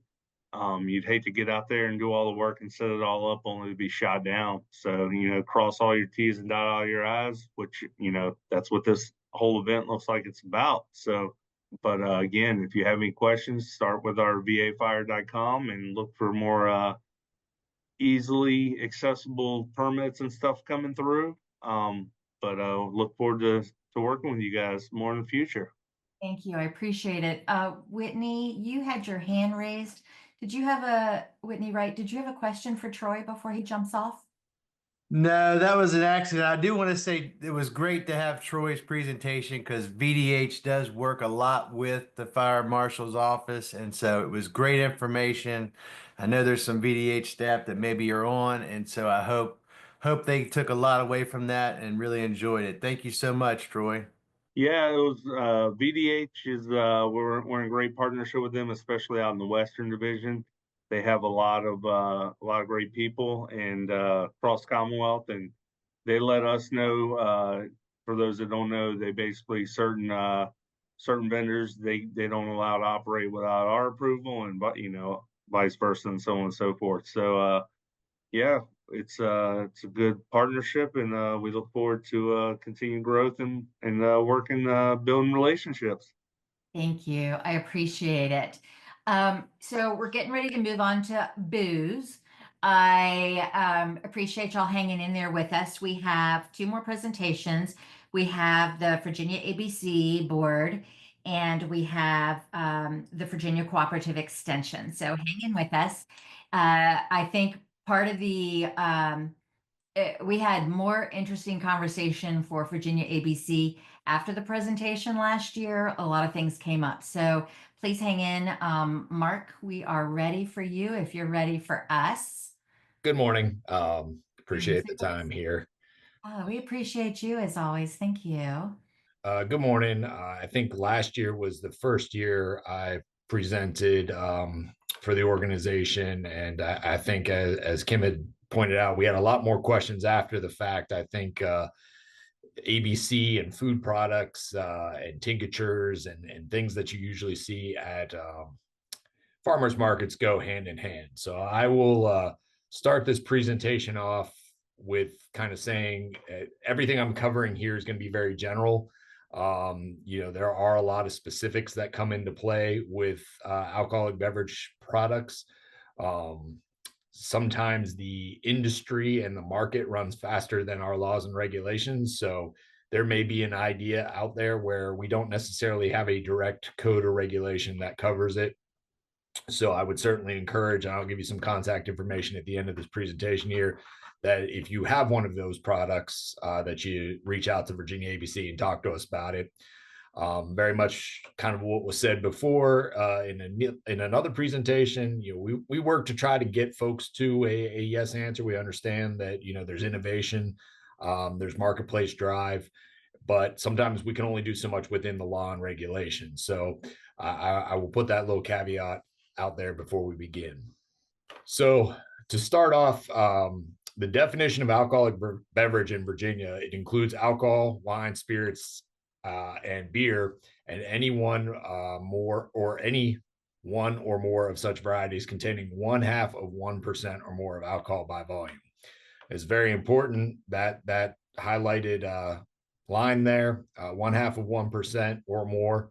So if something you are making and selling at a farmer's market contains 1/2 of 1% or more, it is an alcoholic beverage, and it falls under the jurisdiction of the Virginia Alcoholic Beverage Control.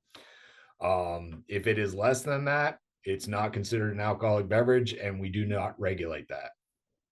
And I say that because I do believe in some previous conversations, and just over the years dealing with individuals that are making things, for instance, like a rum cake, for example. If the rum cake contains 1/2 of 1% or more of alcohol by volume, or weight in that matter, if it is a baked good, it is a alcoholic beverage. And the burden of making sure that the product falls under that is on the producer. So if you are making those items, you will need to make sure that whatever your final product that you are selling, the outcome is less than 0.5% of alcohol.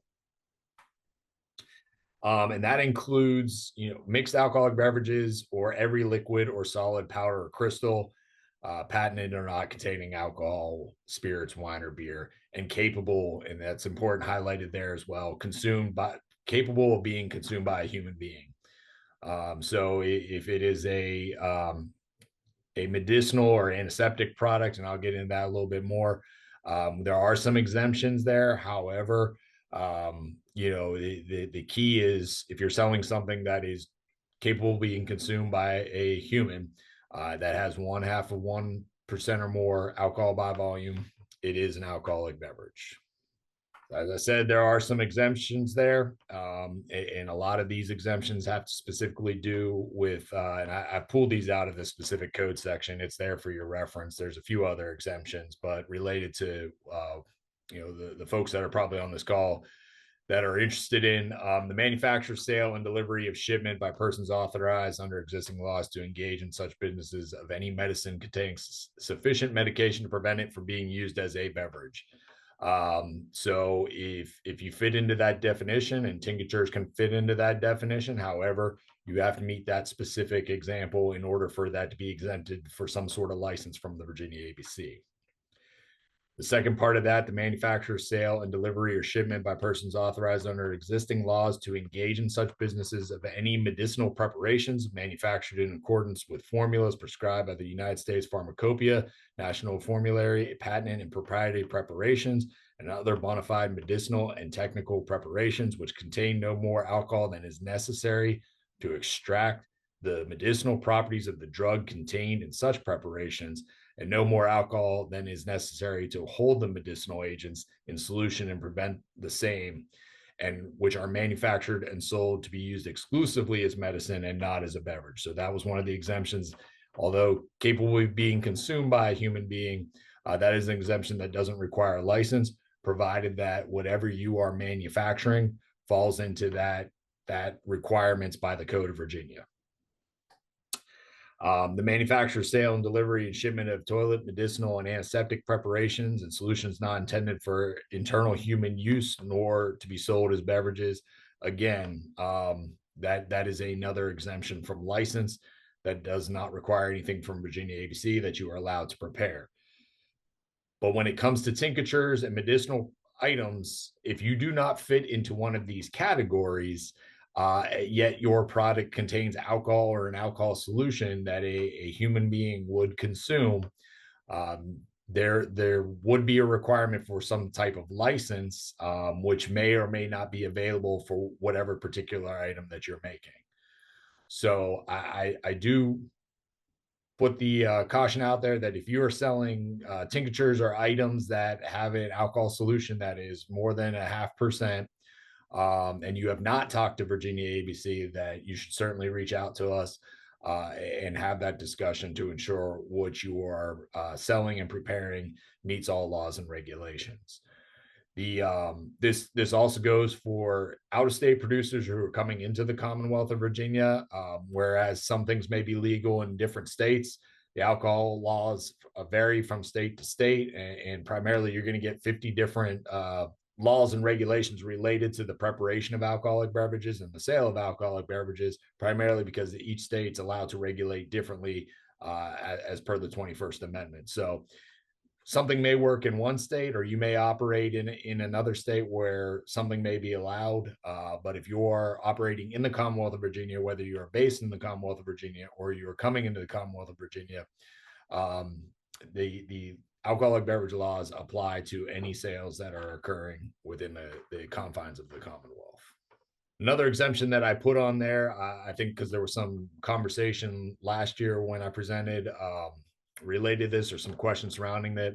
So the manufacture and sale of food products known as flavoring extracts, which are manufactured and sold for cooking and culinary purposes only and not sold as beverages, is another exemption for licensure.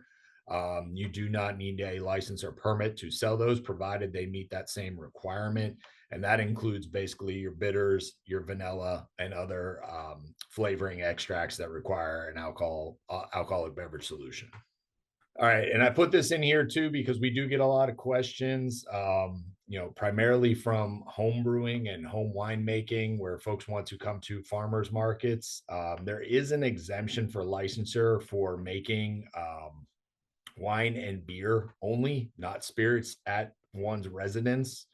However, there is very specific things that you could do with that final product, which are listed there in that second bullet point. It's for personal or family use.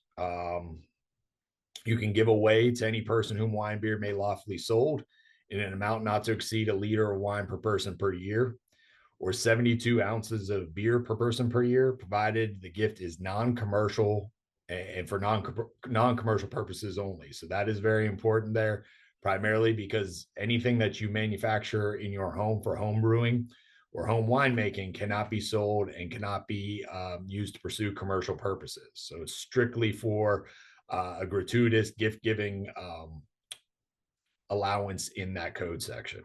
There are some exemptions, as you can see further in there. The judging, and sometimes in correlation with farmers markets, we have seen there's some sort of wine or beer home brewing contest. There are some exemptions where somebody can bring that. However, in order for consumption at something like that, there would need to be a license issued by Virginia ABC to the event organizer, which would allow the consumption of those wine and beer samples at the premises of that location. Again, all of such for home brewing is for non-commercial purposes only, and nothing in this code section allows the commercial sale to include that judging competition. So when it comes to utilizing industrial alcohol for the manufacture of some of those tinctures and medicinal items, we have some businesses that request the use of industrial alcohol. Industrial alcohol is very specific for its use. It can be used for industrial purposes, scientific research or analysis, which would apply here in this this presentation for manufacturing articles allowed to be manufactured on the provisions of 4.1200. Those are the exemptions which allow those medicinal type items to be made, and for use in hospital or home for the aged, and that's only for the alcohol, for alcohol only. So applications for alcohol for these industrial alcohol permits, their fee of $10, and if the order is in excess of 110 gallons during a current calendar year, they're $10, or a fee of $5 for lesser amounts than that 110 gallons per calendar year. The permit that we issue allows the transportation of this industrial alcohol. So if it's coming from some sort of an industrial alcohol manufacturer, once we approve the permit for you to use that,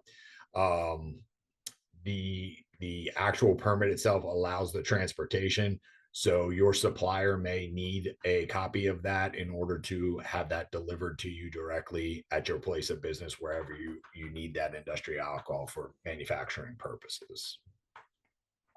Similar to industrial alcohol, the use of grain alcohol, anything with a greater proof of 151 to be purchased at a Virginia ABC store, which is very similarly can be used for the following purposes: industrial, commercial, culinary use, or medicinal use, would require a permit.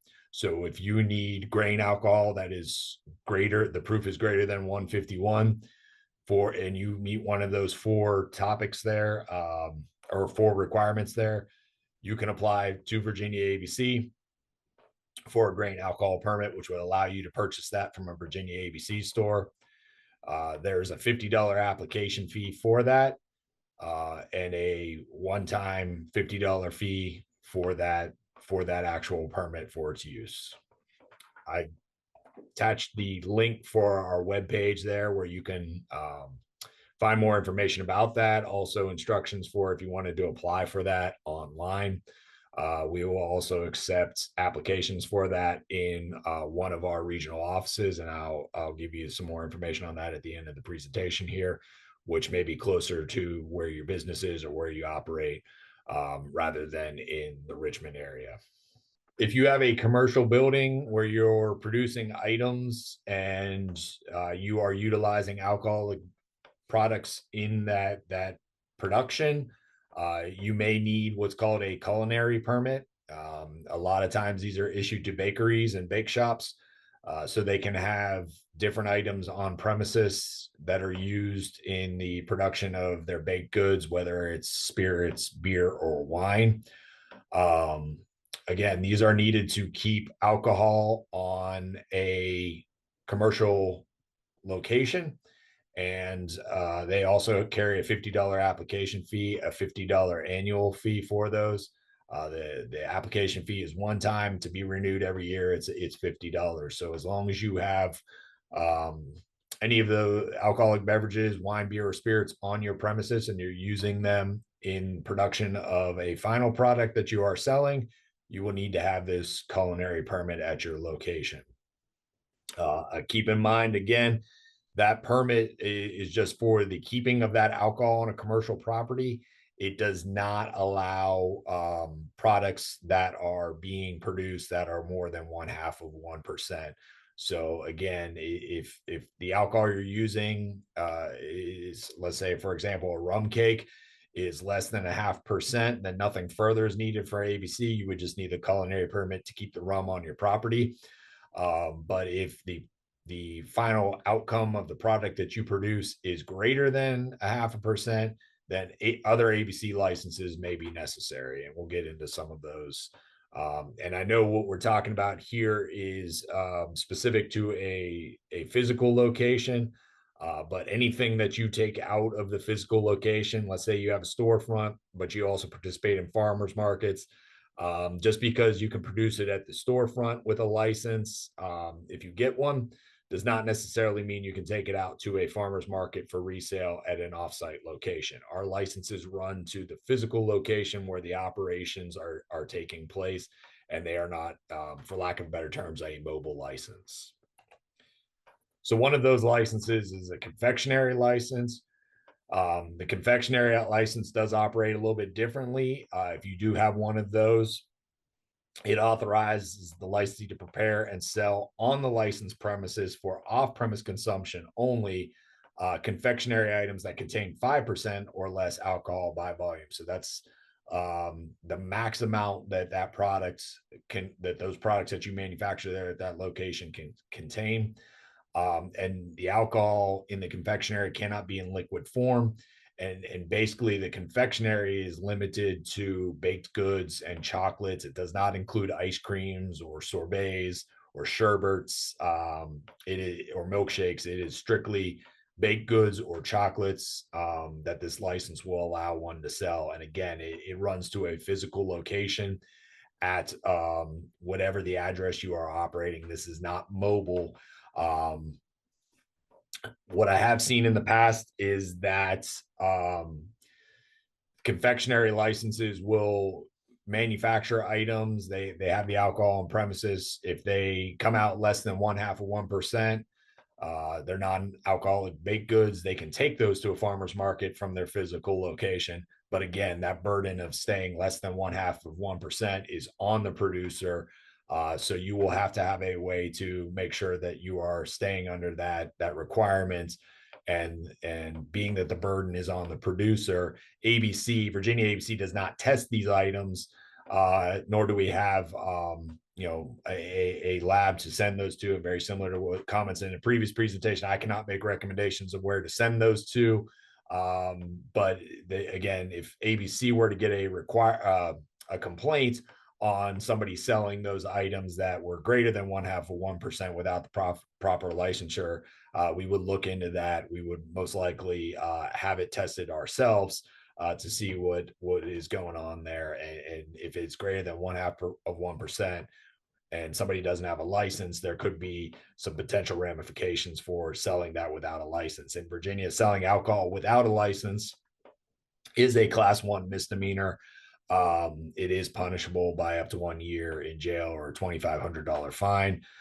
So it is something that is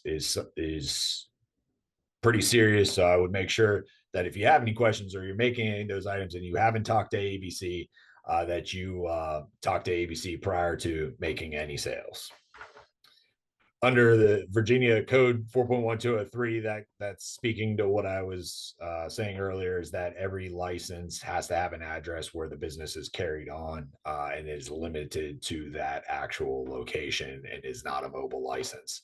For those confectionery licenses, they're $170 annual with a one-time $195 application fee. Just to put some more information out there about physical licenses, a general license to sell alcohol, think about like a grocery store or convenience store. That's what we call a retail off-premise license that allows them to sell beer and wine to go. Those wine and beer licenses are granted basically to those convenience stores, drugstores, delicatessens, gift shops, marina stores, grocery stores.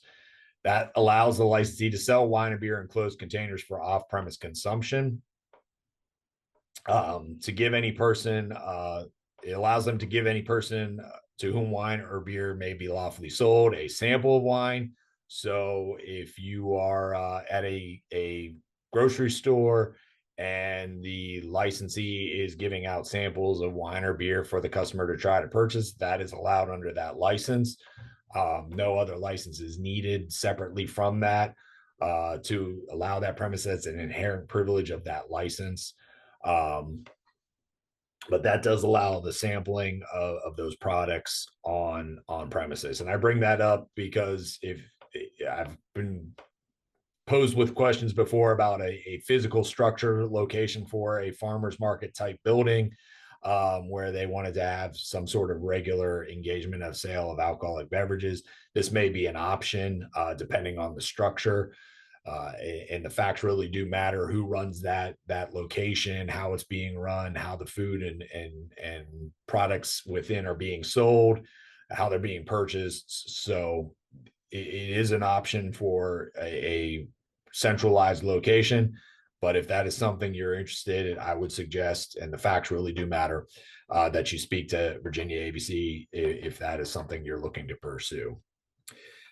Just a note, on-premise establishments for licensure are basically your mixed beverage restaurants or restaurants in general, wine and beer, hotels and clubs. There are licenses for those, but those are more of an on-premise license that do have some off-premise privileges, but that's not generally applicable to the types of businesses that we're talking about here today. So a lot of questions come up for us surrounding farmers markets and having wineries, farm wineries, breweries, and distilleries at those locations.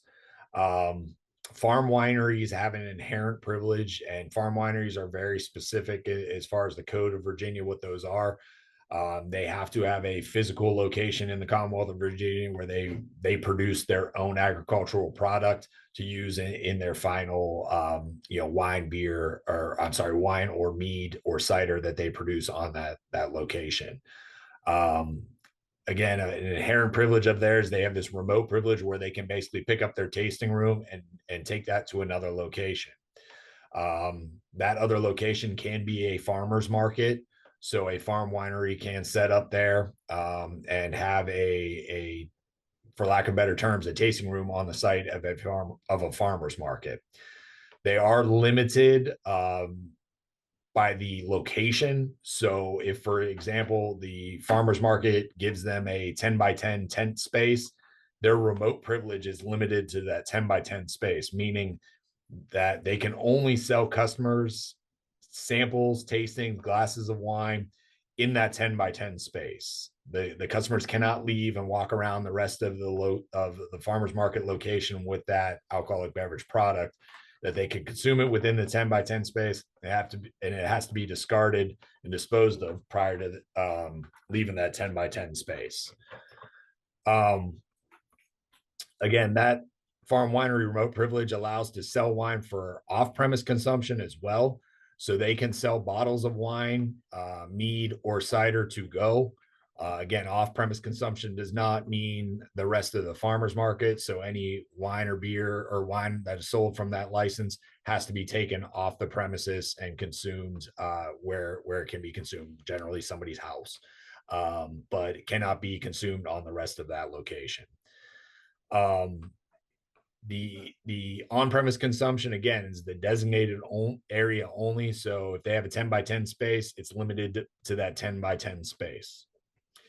The thing with the remote privileges, if the farmers market overall is charging customers to come in, if it is a ticketed event, that is going to limit the ability for farm wineries to participate and attend in that location, because somebody else is taking money to enter that event. And in Virginia, the way the Code of Virginia is structured, if you're exposing for sale alcoholic beverages, you have to have a license to do that.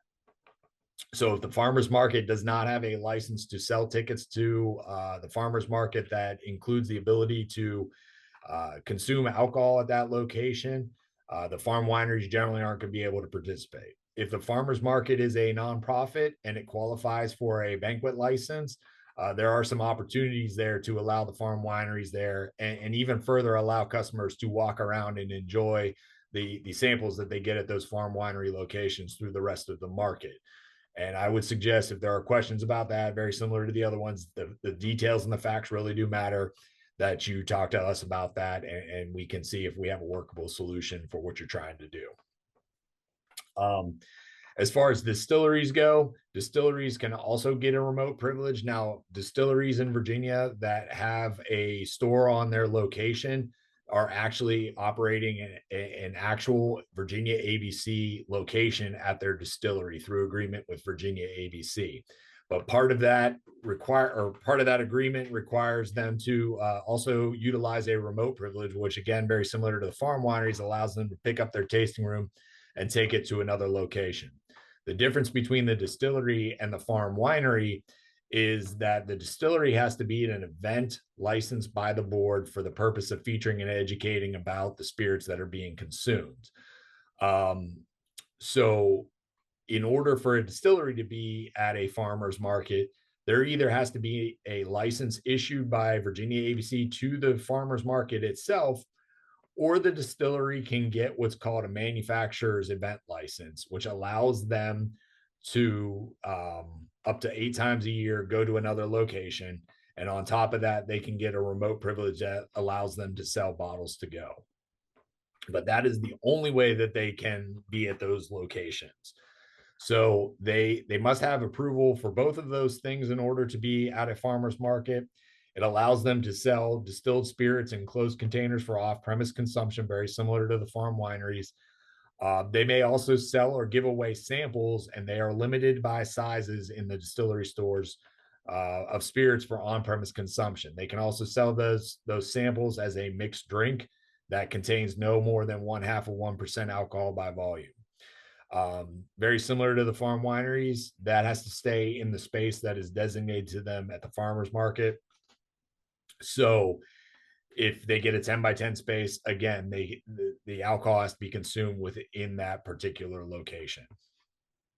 Some of the stuff I covered about the farmer's market has a banquet license. There might be the ability to charge it to get to it. If there's not a banquet license, there's no charge to attend the farmer's market. Again, those farm wineries and distilleries have some options of being there.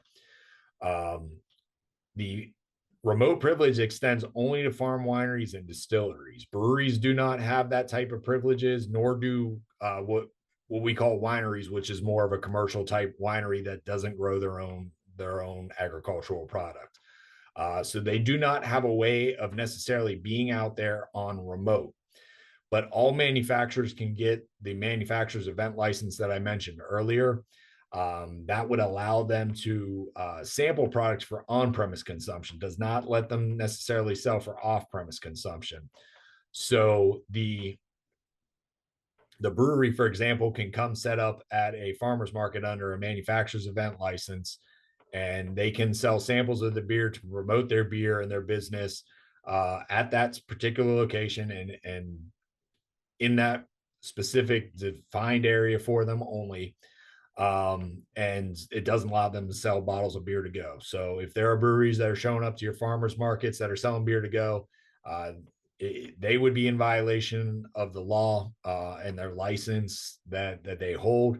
And perhaps the farmers market for allowing them to be there could potentially face some ramifications for allowing them to be there. So it's very important that you understand and that you ask the question as the event holder that if you're having one of these alcohol manufacturers come there, that they have the appropriate licenses and permits and approvals to be at your location.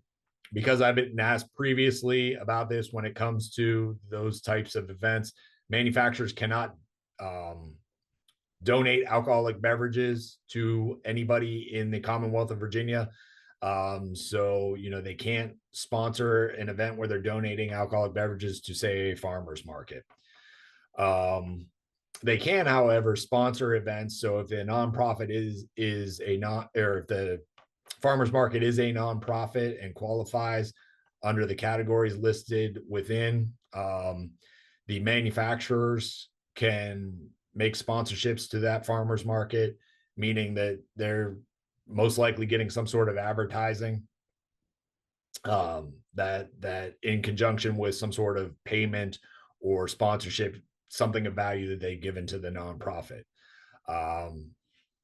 They can provide educational material and information about their businesses as part of that. They can also show up at the farmers market and not serve or give away or sell alcoholic beverages and just distribute information about their businesses. That is an allowable thing as well. If there are any questions regarding that alcoholic beverage manufacturer attending a farmers market or a outdoor event or anything similar to those, the best thing to do if you're the event organizer is to speak with us. Our compliance unit is specifically related to the manufacturers that are licensed here in the Commonwealth of Virginia. So they are the ones that you would need to speak to if you have any questions about running your event and having manufacturers of alcoholic beverage there. What I would recommend is that you definitely do speak to us. What I've seen in the past is the event organizer may talk to the manufacturer, may not get all the correct information. So it's really important you do your due diligence and talk to Virginia ABC about it before you have your event, because like I said, there could be some liability there on the event organizer as well. I know I was running through this really quickly. Because we were limited on time. There's my contact information. If there's any kind of questions specifically related to, farmers markets and how you as a manufacturer of items can interact with that if they involve alcohol, you can certainly send those to me. If I'm not the right person, I will send it to where it needs to go. And then also, as I mentioned earlier, we have 9 regional offices, and depending on where you're located in the Commonwealth of Virginia, those regional offices may also be a resource to you. We have one in Roanoke, one in the Stanton area, one in the Lynchburg area, Charlottesville, Northern Virginia, and Alexandria. The Richmond and Fredericksburg offices are located in our headquarter building in Mechanicsville, Virginia. And then we have one office in Hampton and an office in Chesapeake as well to provide assistance. It gets too much information there on the screen, but that is the website that give you the specific contact information for one of those offices, their address, as well as their telephone numbers. And if you have a question, you can just reach out to one of those offices as well and ask to speak to an agent. All right. I will pause there. I'm sure there are some questions. I saw some coming up in the chat, and we will see what we can do to answer those. I will tell you again, as I put out this disclaimer earlier, sometimes questions that come up to ABC are very specific. I try to keep this presentation very generalized. Some of the questions that you may be asking might need to be kind of addressed offline, but we'll do our best to answer them here today. I appreciate it. I'm going to be respectful of my next presenter also. I'm going to ask if you can tackle some of these in the Q&A, and then we'll circle back after the next presentation to answer any you haven't been able to get to. Though the one that I see repeated a couple of times, I'm going to ask you live if you don't mind, and that is mead. Where does mead fall in the spectrum of alcohol? So mead in Virginia is treated as a wine. And it is, if it's more than 0.5%, it is an alcoholic beverage. For somebody to produce mead, they would either have to have a wine or winery license. But overall, that is how it is viewed in the Commonwealth of Virginia. Okay. And then we have a bunch of questions about tinctures. And I know we had a long conversation about that last year also, since we have a specific question about mushroom tinctures, and then we have questions about medicinal tinctures and the regulations concerning medicinal tinctures, etc. So can you go over that a little bit? Can you give us a verbal explanation of the medicinal ruling? So yeah, in order for those to be produced, it has to fit in one of those categories, at least. And I'm assuming because the final product that is being produced by whoever's producing it contains some sort of alcohol. In order for that to be produced and sold and not considered something that requires some sort of license, it has to meet one of those definitions that I mentioned earlier under 4.1200. If it does not meet one of those particular exemptions, then there may be a requirement to make, or a requirement to have some sort of license to make it and sell it, which it may not qualify. So then it becomes very individualized what the final outcome of the product that somebody's producing is, if it doesn't meet one of those requirements. Okay. And then we also I was trying to grab a couple of these that are repeated. Um, the percentage of alcohol, is that based on quantity that goes in raw prior to cooking or the quantity after cooking?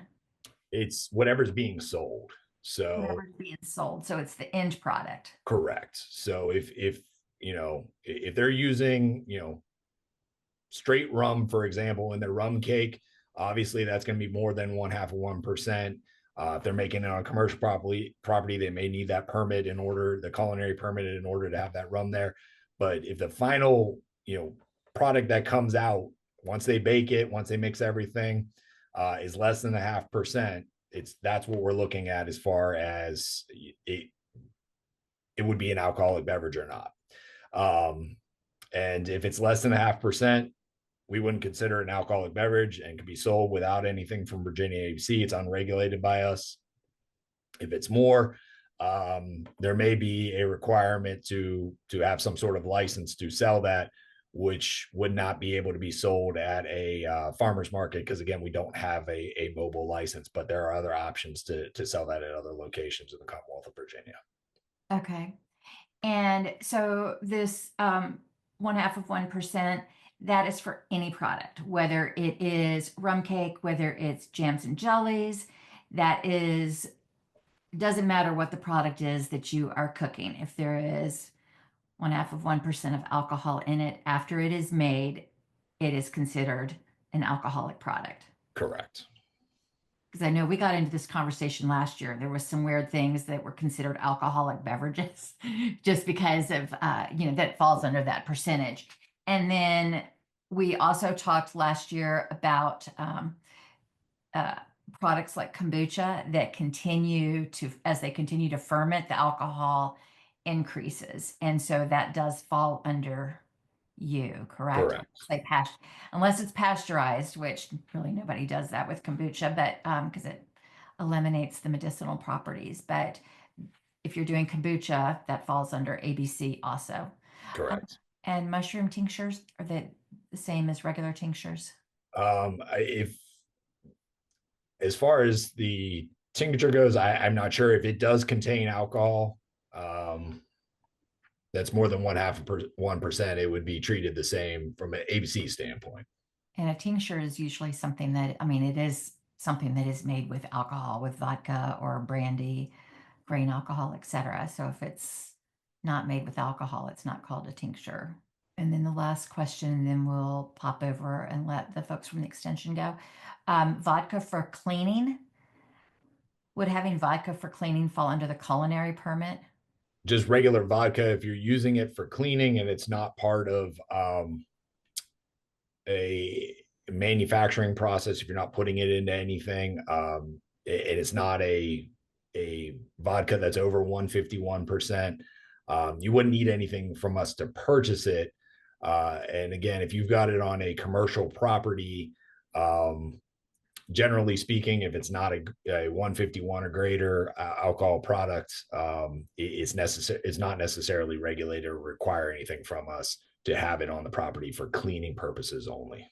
And the questions about kombucha does all kombucha go through ABC or only when it's long fermented? So if the final product you have is more than 1/2 of 1%, it could be, and I'll just say this: we've gotten complaints specifically related to kombucha before, and the burden is on the producer. If it's more than 1/2 of 1%, and kombucha actually would get a brewery license in Virginia to be manufactured, which, as I stated earlier, breweries don't have the ability to be out at farmers markets. They don't have the remote privilege. But if it's more than 1/2 of 1%, to manufacture it in Virginia, you're going to have a manufacturer brewery license. And if you're selling that without a license, again, as I said earlier, that's could be considered selling alcohol without a license. Okay. And we have a couple of questions in here that I'm going to ask you to look at and see if you can answer them specific to the individual that put them in there regarding building a mobile wine trailer, beer trailer for a nonprofit and what the regs would be there. Would you mind dropping that answer in the Q&A? Okay. And the last was something about a confectionery license. Here it is. Can the confectionery license allow a person to sell at a farmer's market? That the confectionery license would be limited to the location. So if you're at 123 Main Street and that's where you get licensed, you can only sell baked goods that are considered alcohol. So greater than 0.5%, but less than 5% at that 123 Main Street location. If you're making items there that are under 0.5%, when you have the final product, those items you could take to a farmer's market because they're considered non-alcoholic beverage. But if it's greater than that, then those would only be able to be sold at that location, 123 Main Street in this example. And I think that was the piece that was so startling to me last year, is that anything that's over the point or 0.5%, it's considered an alcoholic beverage. And so regardless of what the product is. So we have to kind of move that, our mindset of what a beverage is. If it has that percentage of alcohol, then it falls under you, basically. Correct. All right, thank you. I appreciate it. Do you have the ability to hang on for a few minutes in case we get more questions? Sure. Sure. Nothing like putting you on the spot. Thank you. I appreciate it. And with that, we look forward to having you back next year, Mark. Thank you. And I'm going to turn it over to Melissa Wright and Lester Schomburger with the Virginia Cooperative Extension, who do amazing work around food safety and have great resources and training, as well as they have testing facilities. So I'm going to let you tell you all about the great things that we do, and then I'll stay on for Q&A. Thanks. Great. Hi, good morning. Can you see us? Can you hear us? Great. Wonderful. So as was shared, my name is Lester Schoenberger. I'm an Associate Extension Specialist with the Department of Food Science and Technology with Virginia Cooperative Extension. And I'm Melissa Wright. I'm also an Associate Extension Specialist in the same department. And as we were getting ready for this presentation, we realized how old those pictures were of us. And so we need to get some updated pictures. Like this. Yeah. We look so much younger. So what is Virginia Cooperative Extension? For those of you who might not have heard of us before, Virginia Cooperative Extension exists to transfer the expertise that we have at Virginia Tech and Virginia State University to Virginia's communities, whether that's an individual or a business. We have faculty specialists like ourselves. We have regional and local agents who are across Virginia. We have individual program assistants and volunteers. And our job is to assist you in a multitude of ways. And we do that in collaboration with local, state, and federal governments. So recognizing that we have a limited amount of time with you all this morning, and yes, we're going to talk about a variety of programs and why they matter. If you take nothing else from our presentation today, it is to contact your local extension office, become good friends with your local extension agents, because they oftentimes are the ones offering programs in your local communities and also know some of the best ways to get in touch with the both of us and with other faculty specialists who might be able to best support you and answer some of the questions that you have. So we have presence all across the Commonwealth. You'll see here and throughout the presentation, there are some QR codes. So if you take your phone, you can scan the code and it'll take you to the website to find the contact information for your local office. And it'll also be included in a link following the presentation. And so why are we here in this particular summit? We want to make sure that nobody contracts a foodborne illness at a farmer's market. Those can result in millions of cases of hospital. There's millions of cases, a lot of hospitalizations and deaths that occur. So we want to make sure that we give you the information that you need to make sure that that's not going to be a problem for your foods and your market. So we have a lot of foodborne illness symptoms that people can have. We are not specialists in the health, we are specialists in the prevention of foodborne illness. But some of the symptoms that you have shown here and the complications that can occur because foodborne illness is a problem. So there are some cases that have been, in the news. We have some farmers market outbreaks, E. coli, which is going to be people's hygiene problems. So those hand washing stations are very important to limit the transfer of E. coli. Salmonella at other farmers markets linked to guacamole and uncooked tamales. This is a a temperature holding issue. So that's something we want to be aware of, working with VDH and looking at your TCS and non-TCS products and how they're stored properly. And another E. coli one that was linked to strawberries. And actually, this Yeah. I'm sorry. No worries. Got up carried away with all the foodborne illness. It's the first year that we're presenting together in person, so we're navigating some of that. So yeah, so there are just other examples of outbreaks. So in this one in 2011, again, E. coli, this time connected to strawberries, and just also wanting to highlight that there were 12 illnesses, 4 hospitalizations, and 2 individuals suffered kidney failure as a result of this outbreak. And then the last one that we'll highlight as part of our presentation was from 2017 with an outbreak of salmonella that was linked back to shelled peas that were sold at a farmer's market in Wisconsin.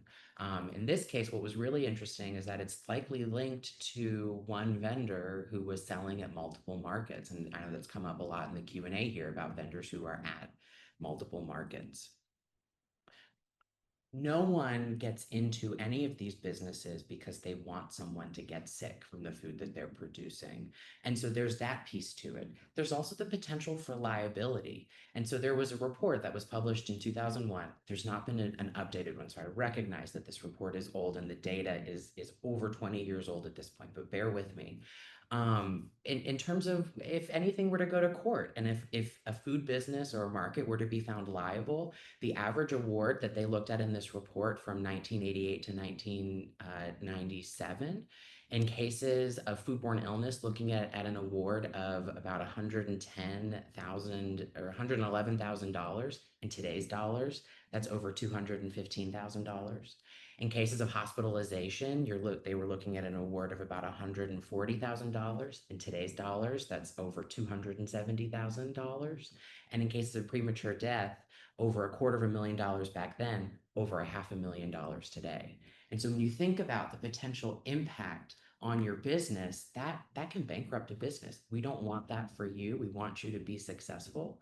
The other piece to consider is the impact it can have on other vendors at your market. So you think about headline news, what's going to catch people on social media or in your local news.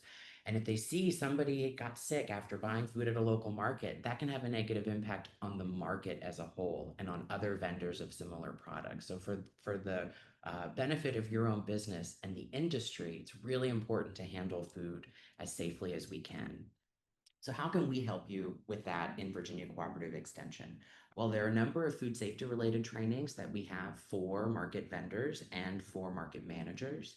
One of the things that we really like to do in Cooperative Extension is when you've got a question, hopefully more often than not, we've got a fact sheet, an easily digestible, short document of some kind that can help you best answer your question.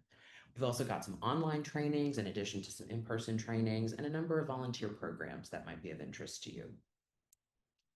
One of the first programs that I want to highlight is our Enhancing the Safety of Locally Grown Produce program. It's really designed for those farms that are just getting started, those micro farms, those farms that haven't yet met the threshold to need to participate in one of the Produce Safety Alliance's grower trainings, which I know Eric talked about earlier this week. I'll talk a little bit more about in just a few minutes. It covers a variety of farmer and vendor facing topics, as well as some things to consider if and when that vendor wants to sell at a market. And also we've got some fact sheets focused on what you might want to know if you're a market manager. Just an example of some fact sheets that are paired with that class, sort of covering each of those topics. And a quick sort of, we have an online class. And one of the things that we'll do with this online class is we will give a participant a certificate of completion. So that's something that you can show your market manager. Hey, I've done this training. I don't yet have to do the Produce Safety Alliance grower training, although it's a great way to get started with produce safety and then graduate up to some of these other classes. If you have a farmer vendor that is covered by the produce safety rule, they have to take one of the produce safety rules trainings. In this case, it's the one that's coming out of Cornell, the Produce Safety Alliance grower training. We do offer classes through Virginia Cooperative Extension. I'll talk about that in a second. This QR code takes you to a survey. If you're a vendor and you're not sure if you fall under that or not, the survey will help you navigate that question. Oh, sorry, I see it here at the bottom end of the slide. And I know Eric talked about this. There are some upcoming Produce Safety Alliance grower trainings. The funding is shifting, so there are a limited number of discounted classes. So if you need it, now is the time. The other thing that you might have a vendor, a farmer vendor consider is participating in Virginia Cooperative Extension's On-Farm Readiness Review Program. Again, here's a QR code to find a little bit more information. If you have a larger farm or you have a number of employees on the farm, we've also got a produce safety training for individual farm employees that might be of interest. And then we've also got our going to market. This is not so much a fact sheet as much as a mini booklet. We reviewed and reissued it in 2024, and it covers a variety of food products and what you sort of the quick and dirty, what you need to know, how you fall under any type of licensure requirement or inspection requirement or exemption. And we're constantly looking at this and making sure that we are keeping it up to date with our regulatory partners. So it's a good resource for all the things we've talked about so far this week. We've taken the regulations as we understand them from our partners and the regulatory agencies, and that information is distilled into that booklet. And so then we also have, you know, a lot of in the same series, the Enhancing the Safety of Locally Prepared Foods. I work with a lot of these value-added products. So a lot of these sheets involve, you know, jams and jellies and what you can and can't have in them. When they become a food that is more highly regulated, like an acidified food, dehydrated foods, and what you have to do as far as testing and labeling and things like that. So pretty much anything you can make, we have probably touched already and can help you with those kind of things, and probably have a sheet about that particular kind of product. These are some examples. So what do I need to know to provide samples at the market, and how to sell honey at the farmer's market? Both very popular things that we all get questions about very often. Selling refrigerated dips, spreads, salad dressings. That one's an example of one where you know it has to have temperature control for safety. How do you hold those? How do you give those samples? And we actually do have one that is about kombucha, timely. So, and I think we can reach those by the QR codes that Lester had in some of the previous slides. And so my full-time everyday job is I'm the director of a program, and I'm an acidified food process authority. So I work with a lot of acidified foods. So if you hear that term, somebody says to you, you're an acidified food, you need a process authority, you need a scheduled process. Those are all things that we can help you with. We do test for all kinds of other things. We do testing to see if things require temperature control for safety. So if they are TCS or if they are not. We do assistance with labeling. We do assistance with nutrition facts panel creation. We help you write ingredient statements, all that kind of stuff. I love reading the code. So if you don't want to read the code and you have a question, you let me know. I'm happy to do that. I love minutia.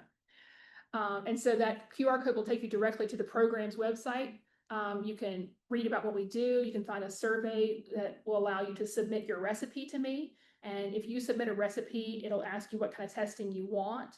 And if you don't know, that's fine also. I can read over it. You tell me how you want to sell it, where you want to sell it. We will find the right kind of testing for you. And what you get in return for that is a report. It's a written report that you will get emailed to you. That report is something good for you to have. A lot of times it'll be good for you to have, you know, with you when you're selling your product. In the event VDH, VDAX, ADC, somebody comes by and says, have you had this looked at? And you say, yes, Virginia Tech tested it for me, and here's what they told me. It doesn't require temperature control for safety. Here's my report that lets you know that.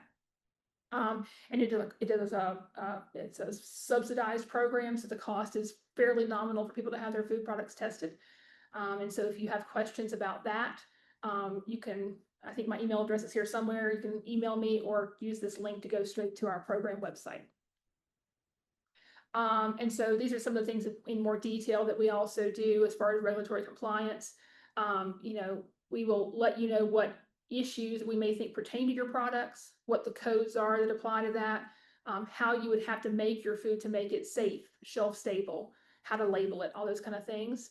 And then we also, I will facilitate registration for trainings that my colleagues offer, juice HACCP, seafood HACCP, good manufacturing practices, better process control school, which is acidified food school, all those things that my colleagues and I teach. We are happy to help you register for those and figure out when those classes are going to be held.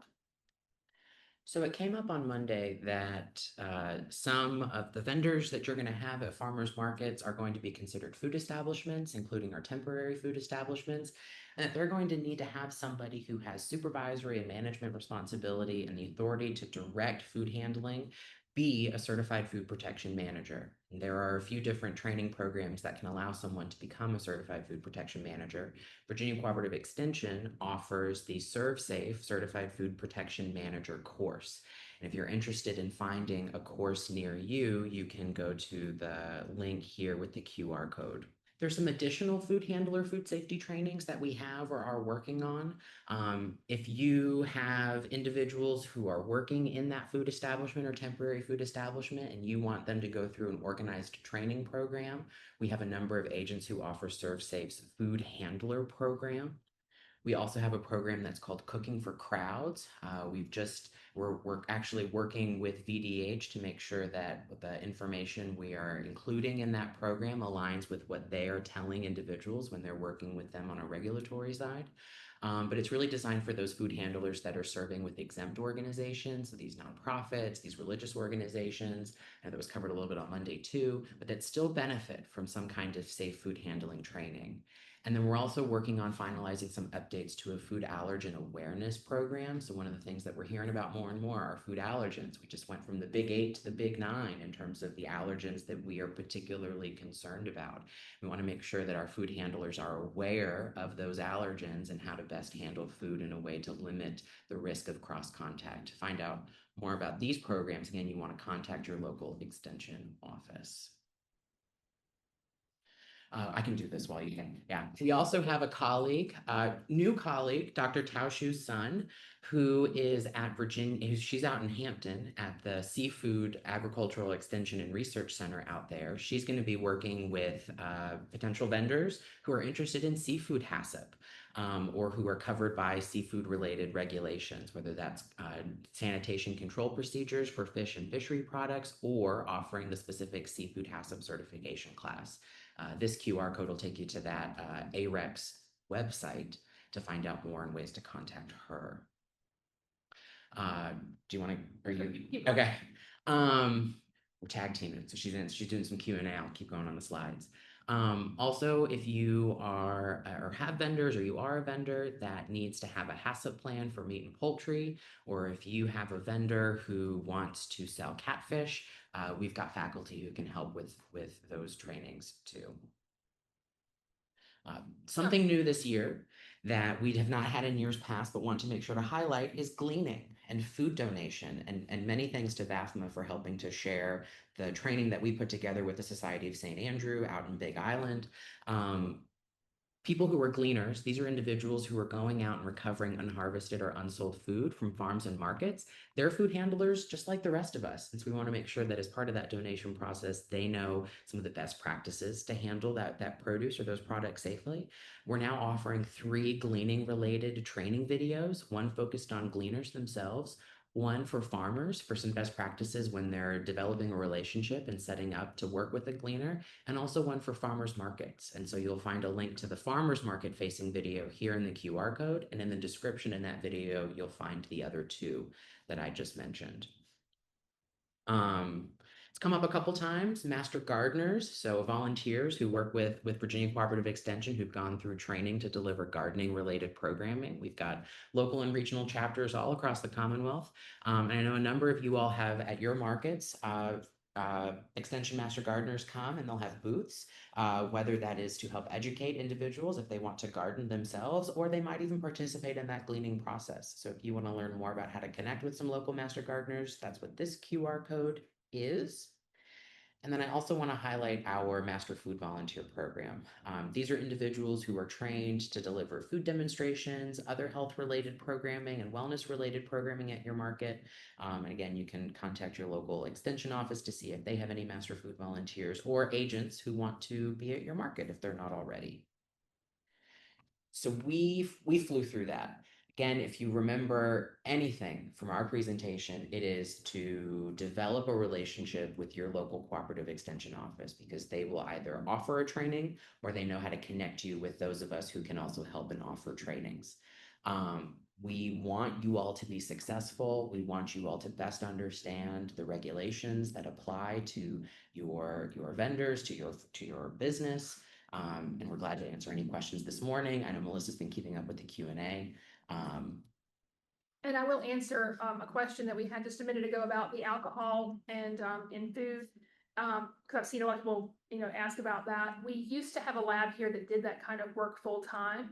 That lab is not currently fully staffed. We do still have faculty who could do that work, but because it's not fully staffed, we don't do that all the time. We do it on an as needed basis, and the cost is about $350 per product.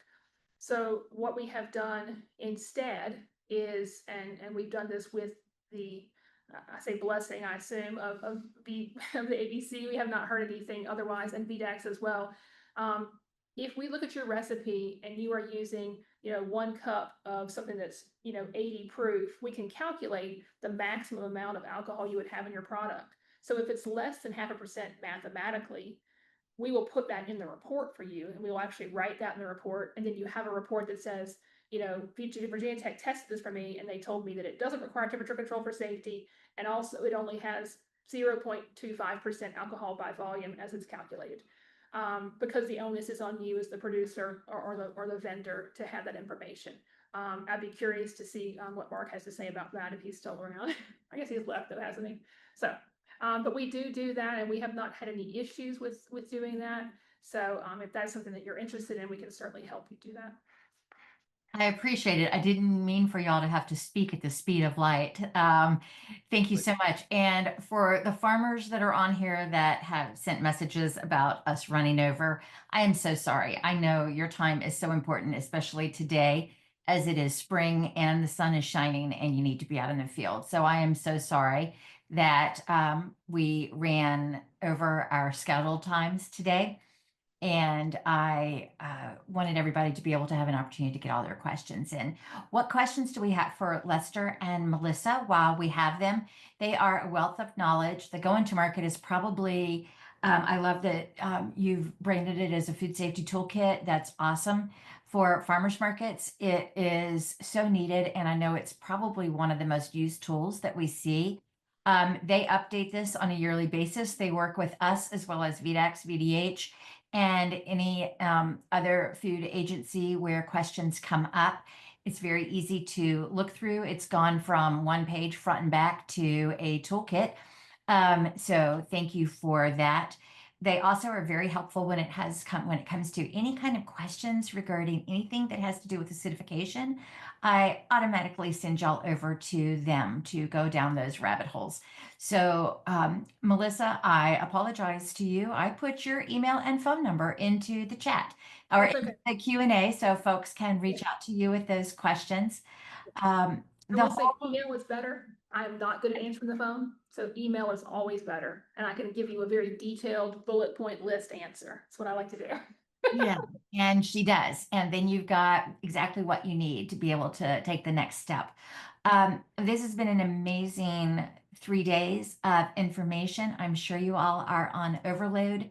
We will follow up with lots of emails with all of the links to all of the resources, all of the presentations, all the contact information. I personally can say, and I work with all of these folks, they will answer your questions. Send them an email. They don't even answer my phone calls half the time. So send them an email. Though they work out of Virginia Tech or whatever organization, they're generally not sitting in their office. They're out in the field.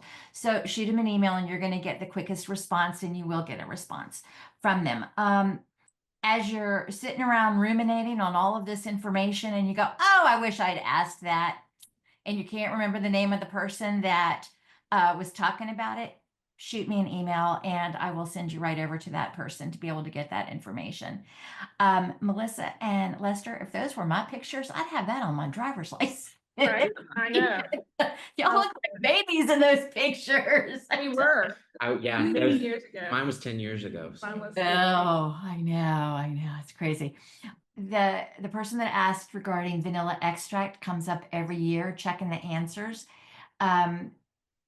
Rochelle Bland has also answered that question regarding vanilla extract.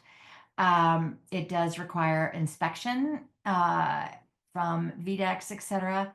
And if it's over the 0.5%, it falls under them. I just Anyone want else? to add to the, for the purposes of the recording too, it's in the Q&A. The best for Melissa is food biz, FOODBIZ. And part of that is also, it comes down to reporting. So we want to make sure to be able to document the impact of the program. And so if you contact food biz, that facilitates some of that reporting and documenting. Yeah, you can better count the reach of the program. So food biz with a Z at vt.edu.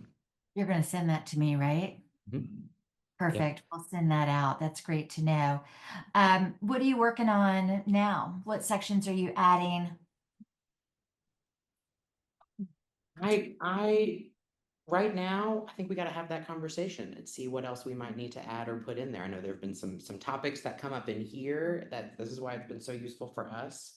I think right now we're also working on who's offering what trainings, how we can get better trainings out into the community. So I don't have a specific product to name today, Okay.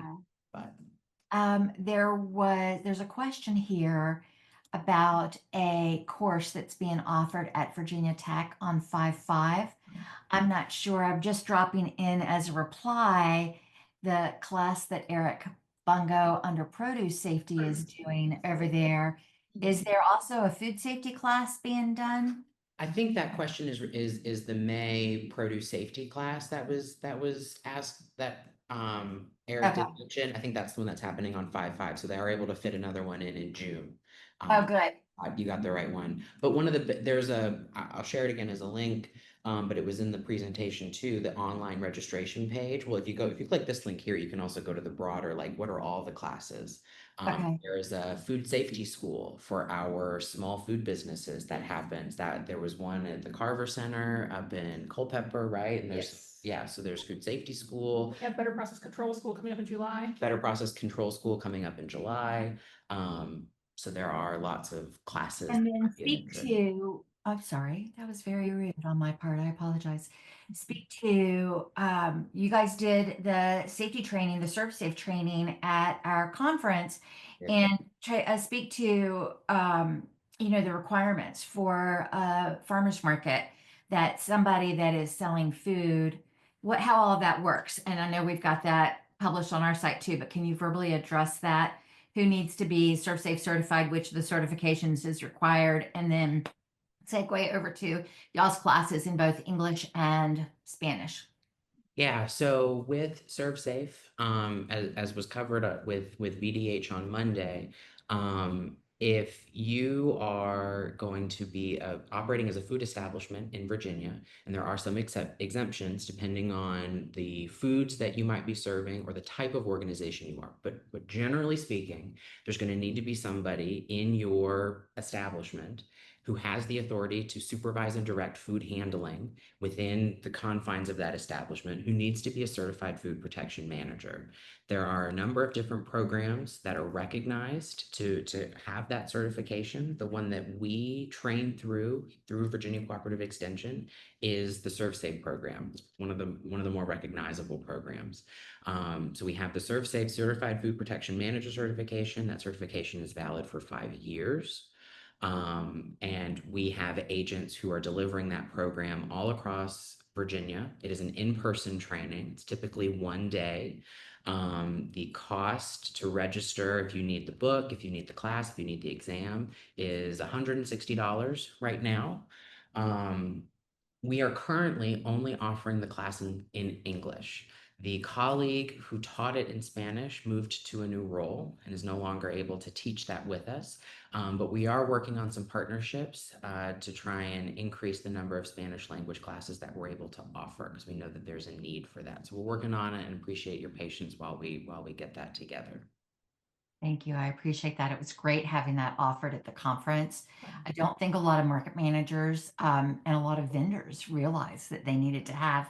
Well, and to your point too, so if you're a market manager, you might not be the person in charge and have, direct authority over the vendors at your market, but it's still a great class for you to take because you know the standards and the expectations that they're being held to. So while you're walking around the market and you see something, you're in a better position to say something to that vendor.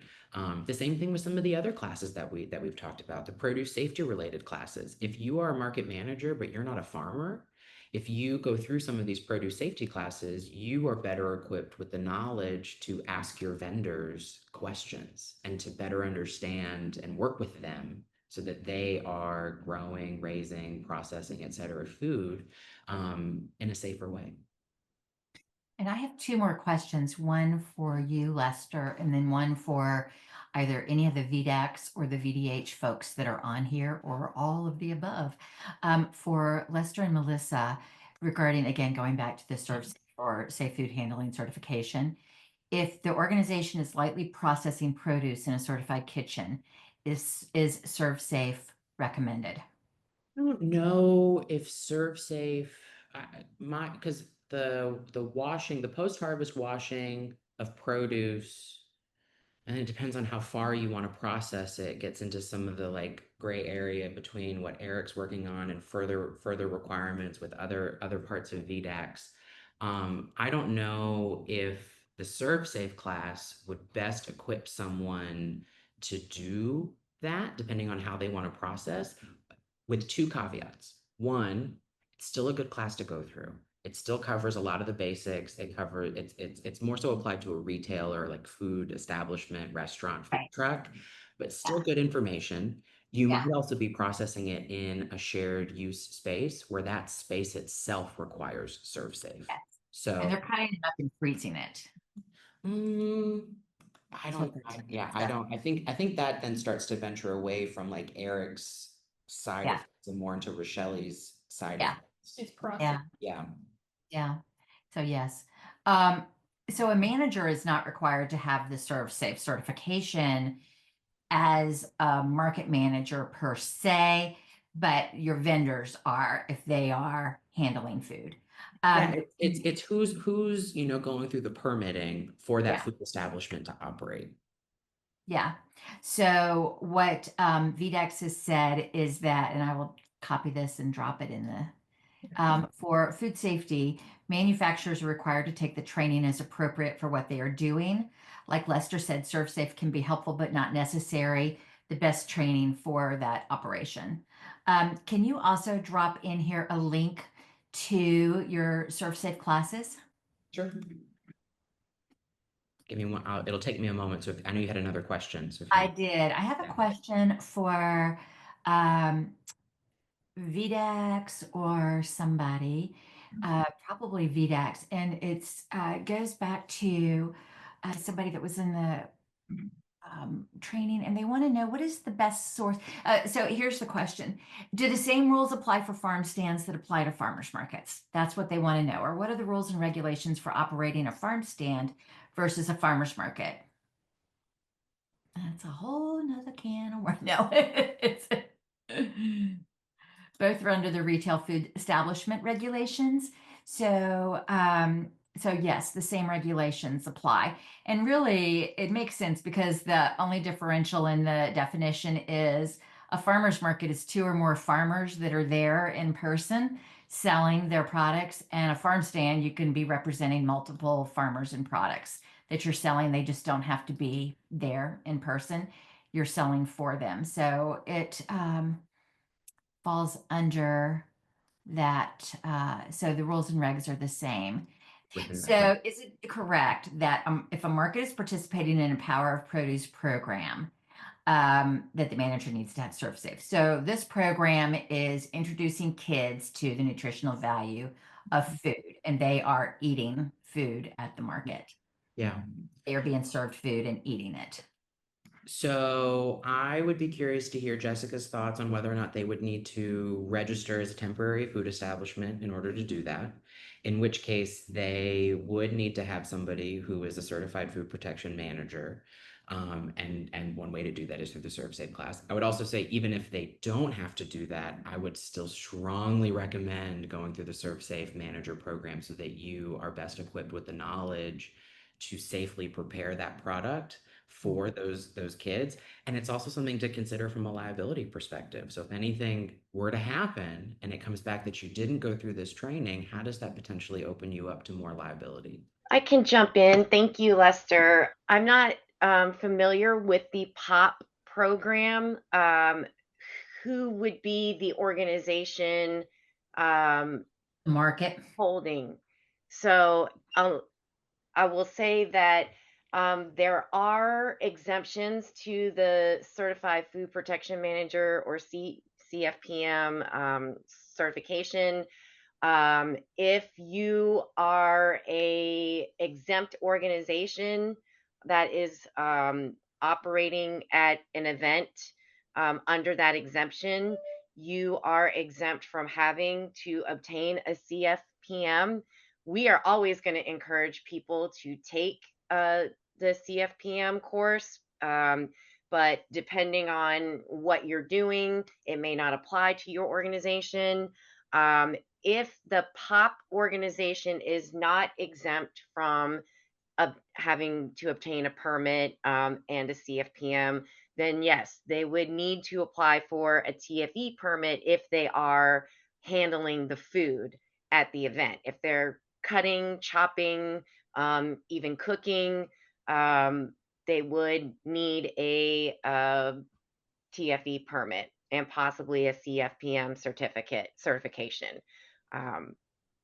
If you want to reach out to me via the food safety at vdh.virginia.gov inbox for more information specific to your program, that POP program, please feel free to reach out. That way we can walk through what it is you are doing and what your processes are so that we can, provide you the correct information. You said food safety at vdh.virginia.gov. Virginia, yep, .gov. It automatically pops up on my phone. I was trying to type it in here so that folks could send it. I didn't want to type it wrong. The POP program is a national program that teaches kids nutritional value. It's generally produce. A lot of times the produce is cut up. Kids sometimes can get bucks to go buy it from produce vendors. The produce vendors educate them on it. Then they eat it, etc. Can go about buying it, different things. So it really depends on, but there is usually some kind of prep that's involved in that. Serve Safe, I think, if to Lester's point, if nothing else, as a market manager, it's a liability issue. It helps with your insurance, and it gives you the tools to be able to see what's being done correctly and not correctly. So the question, just to be clear, are there food safety training and other required programs specifically for youth and or youth volunteers? Oh, so youth volunteers at a farmer's market. Yeah, your liability insurance is probably not going to cover those. Regarding food. From a food safety perspective, one of the things that we're working on now that we're got some updates to the Cooking for Crowds program is we're trying to work on more of a Cooking for Crowds oriented for youth. But there's still going to need to be somebody supervising that to a certain extent, in which case they might need to do the Serve Safe class. I don't know the first thing about farmers market insurance and liability, so I will not get too deep into that wicket. But I don't know if there are any youth specific training requirements. I would also just add, as a shameless plug for Virginia Cooperative Extension, if you're interested in youth-related programs, nutrition-related programs, please contact your local extension office because we have got those programs in spades. They do. And in fact, our Meredith Lily Johnson runs the family nutrition program, and they'll come out to the markets and do all kinds of really cool events and tastings and highlight all sorts of really fun things for kids and families. Also, there's lots of other programs. No need to apologize for your shameless plug. Y'all do a great job and we appreciate you. Any last questions for us? Kim, it's Jess. I just want to also jump on. If a certified food protection manager certificate is not required because of the type of foods that are being handled or prepared, there's the basic food handlers course that a lot of providers provide. You can take that course online. I don't know if the extension also does a food handlers course or card. Usually it's considered called food handlers card, but you don't get a card anymore. You get a certificate or whatever.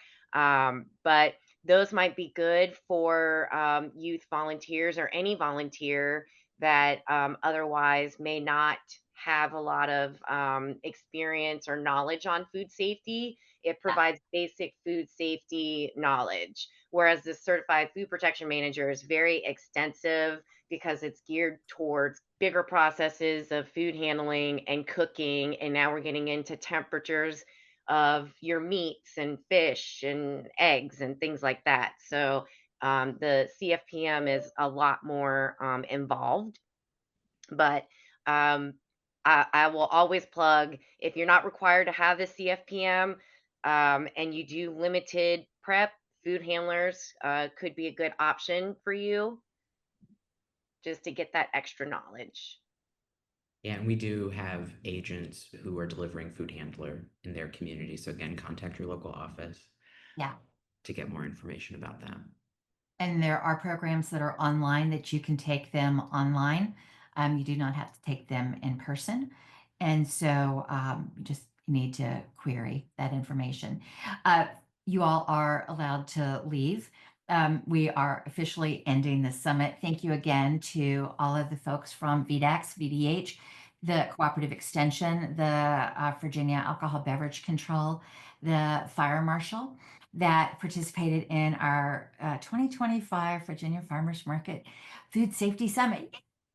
It was a great event this year. We're getting better and better every year. Next year, we need to include seafood. Forgot them this year. So Yeah. I think that is the last department that, unless something new is invented, we will have everything covered finally. But anyway, thank you all for all of your support and participation. Look forward to seeing you all at market. For all of my presenters, thank you so much for again coming out and sharing all your wisdom and knowledge. I so appreciate it. And we will see you all soon.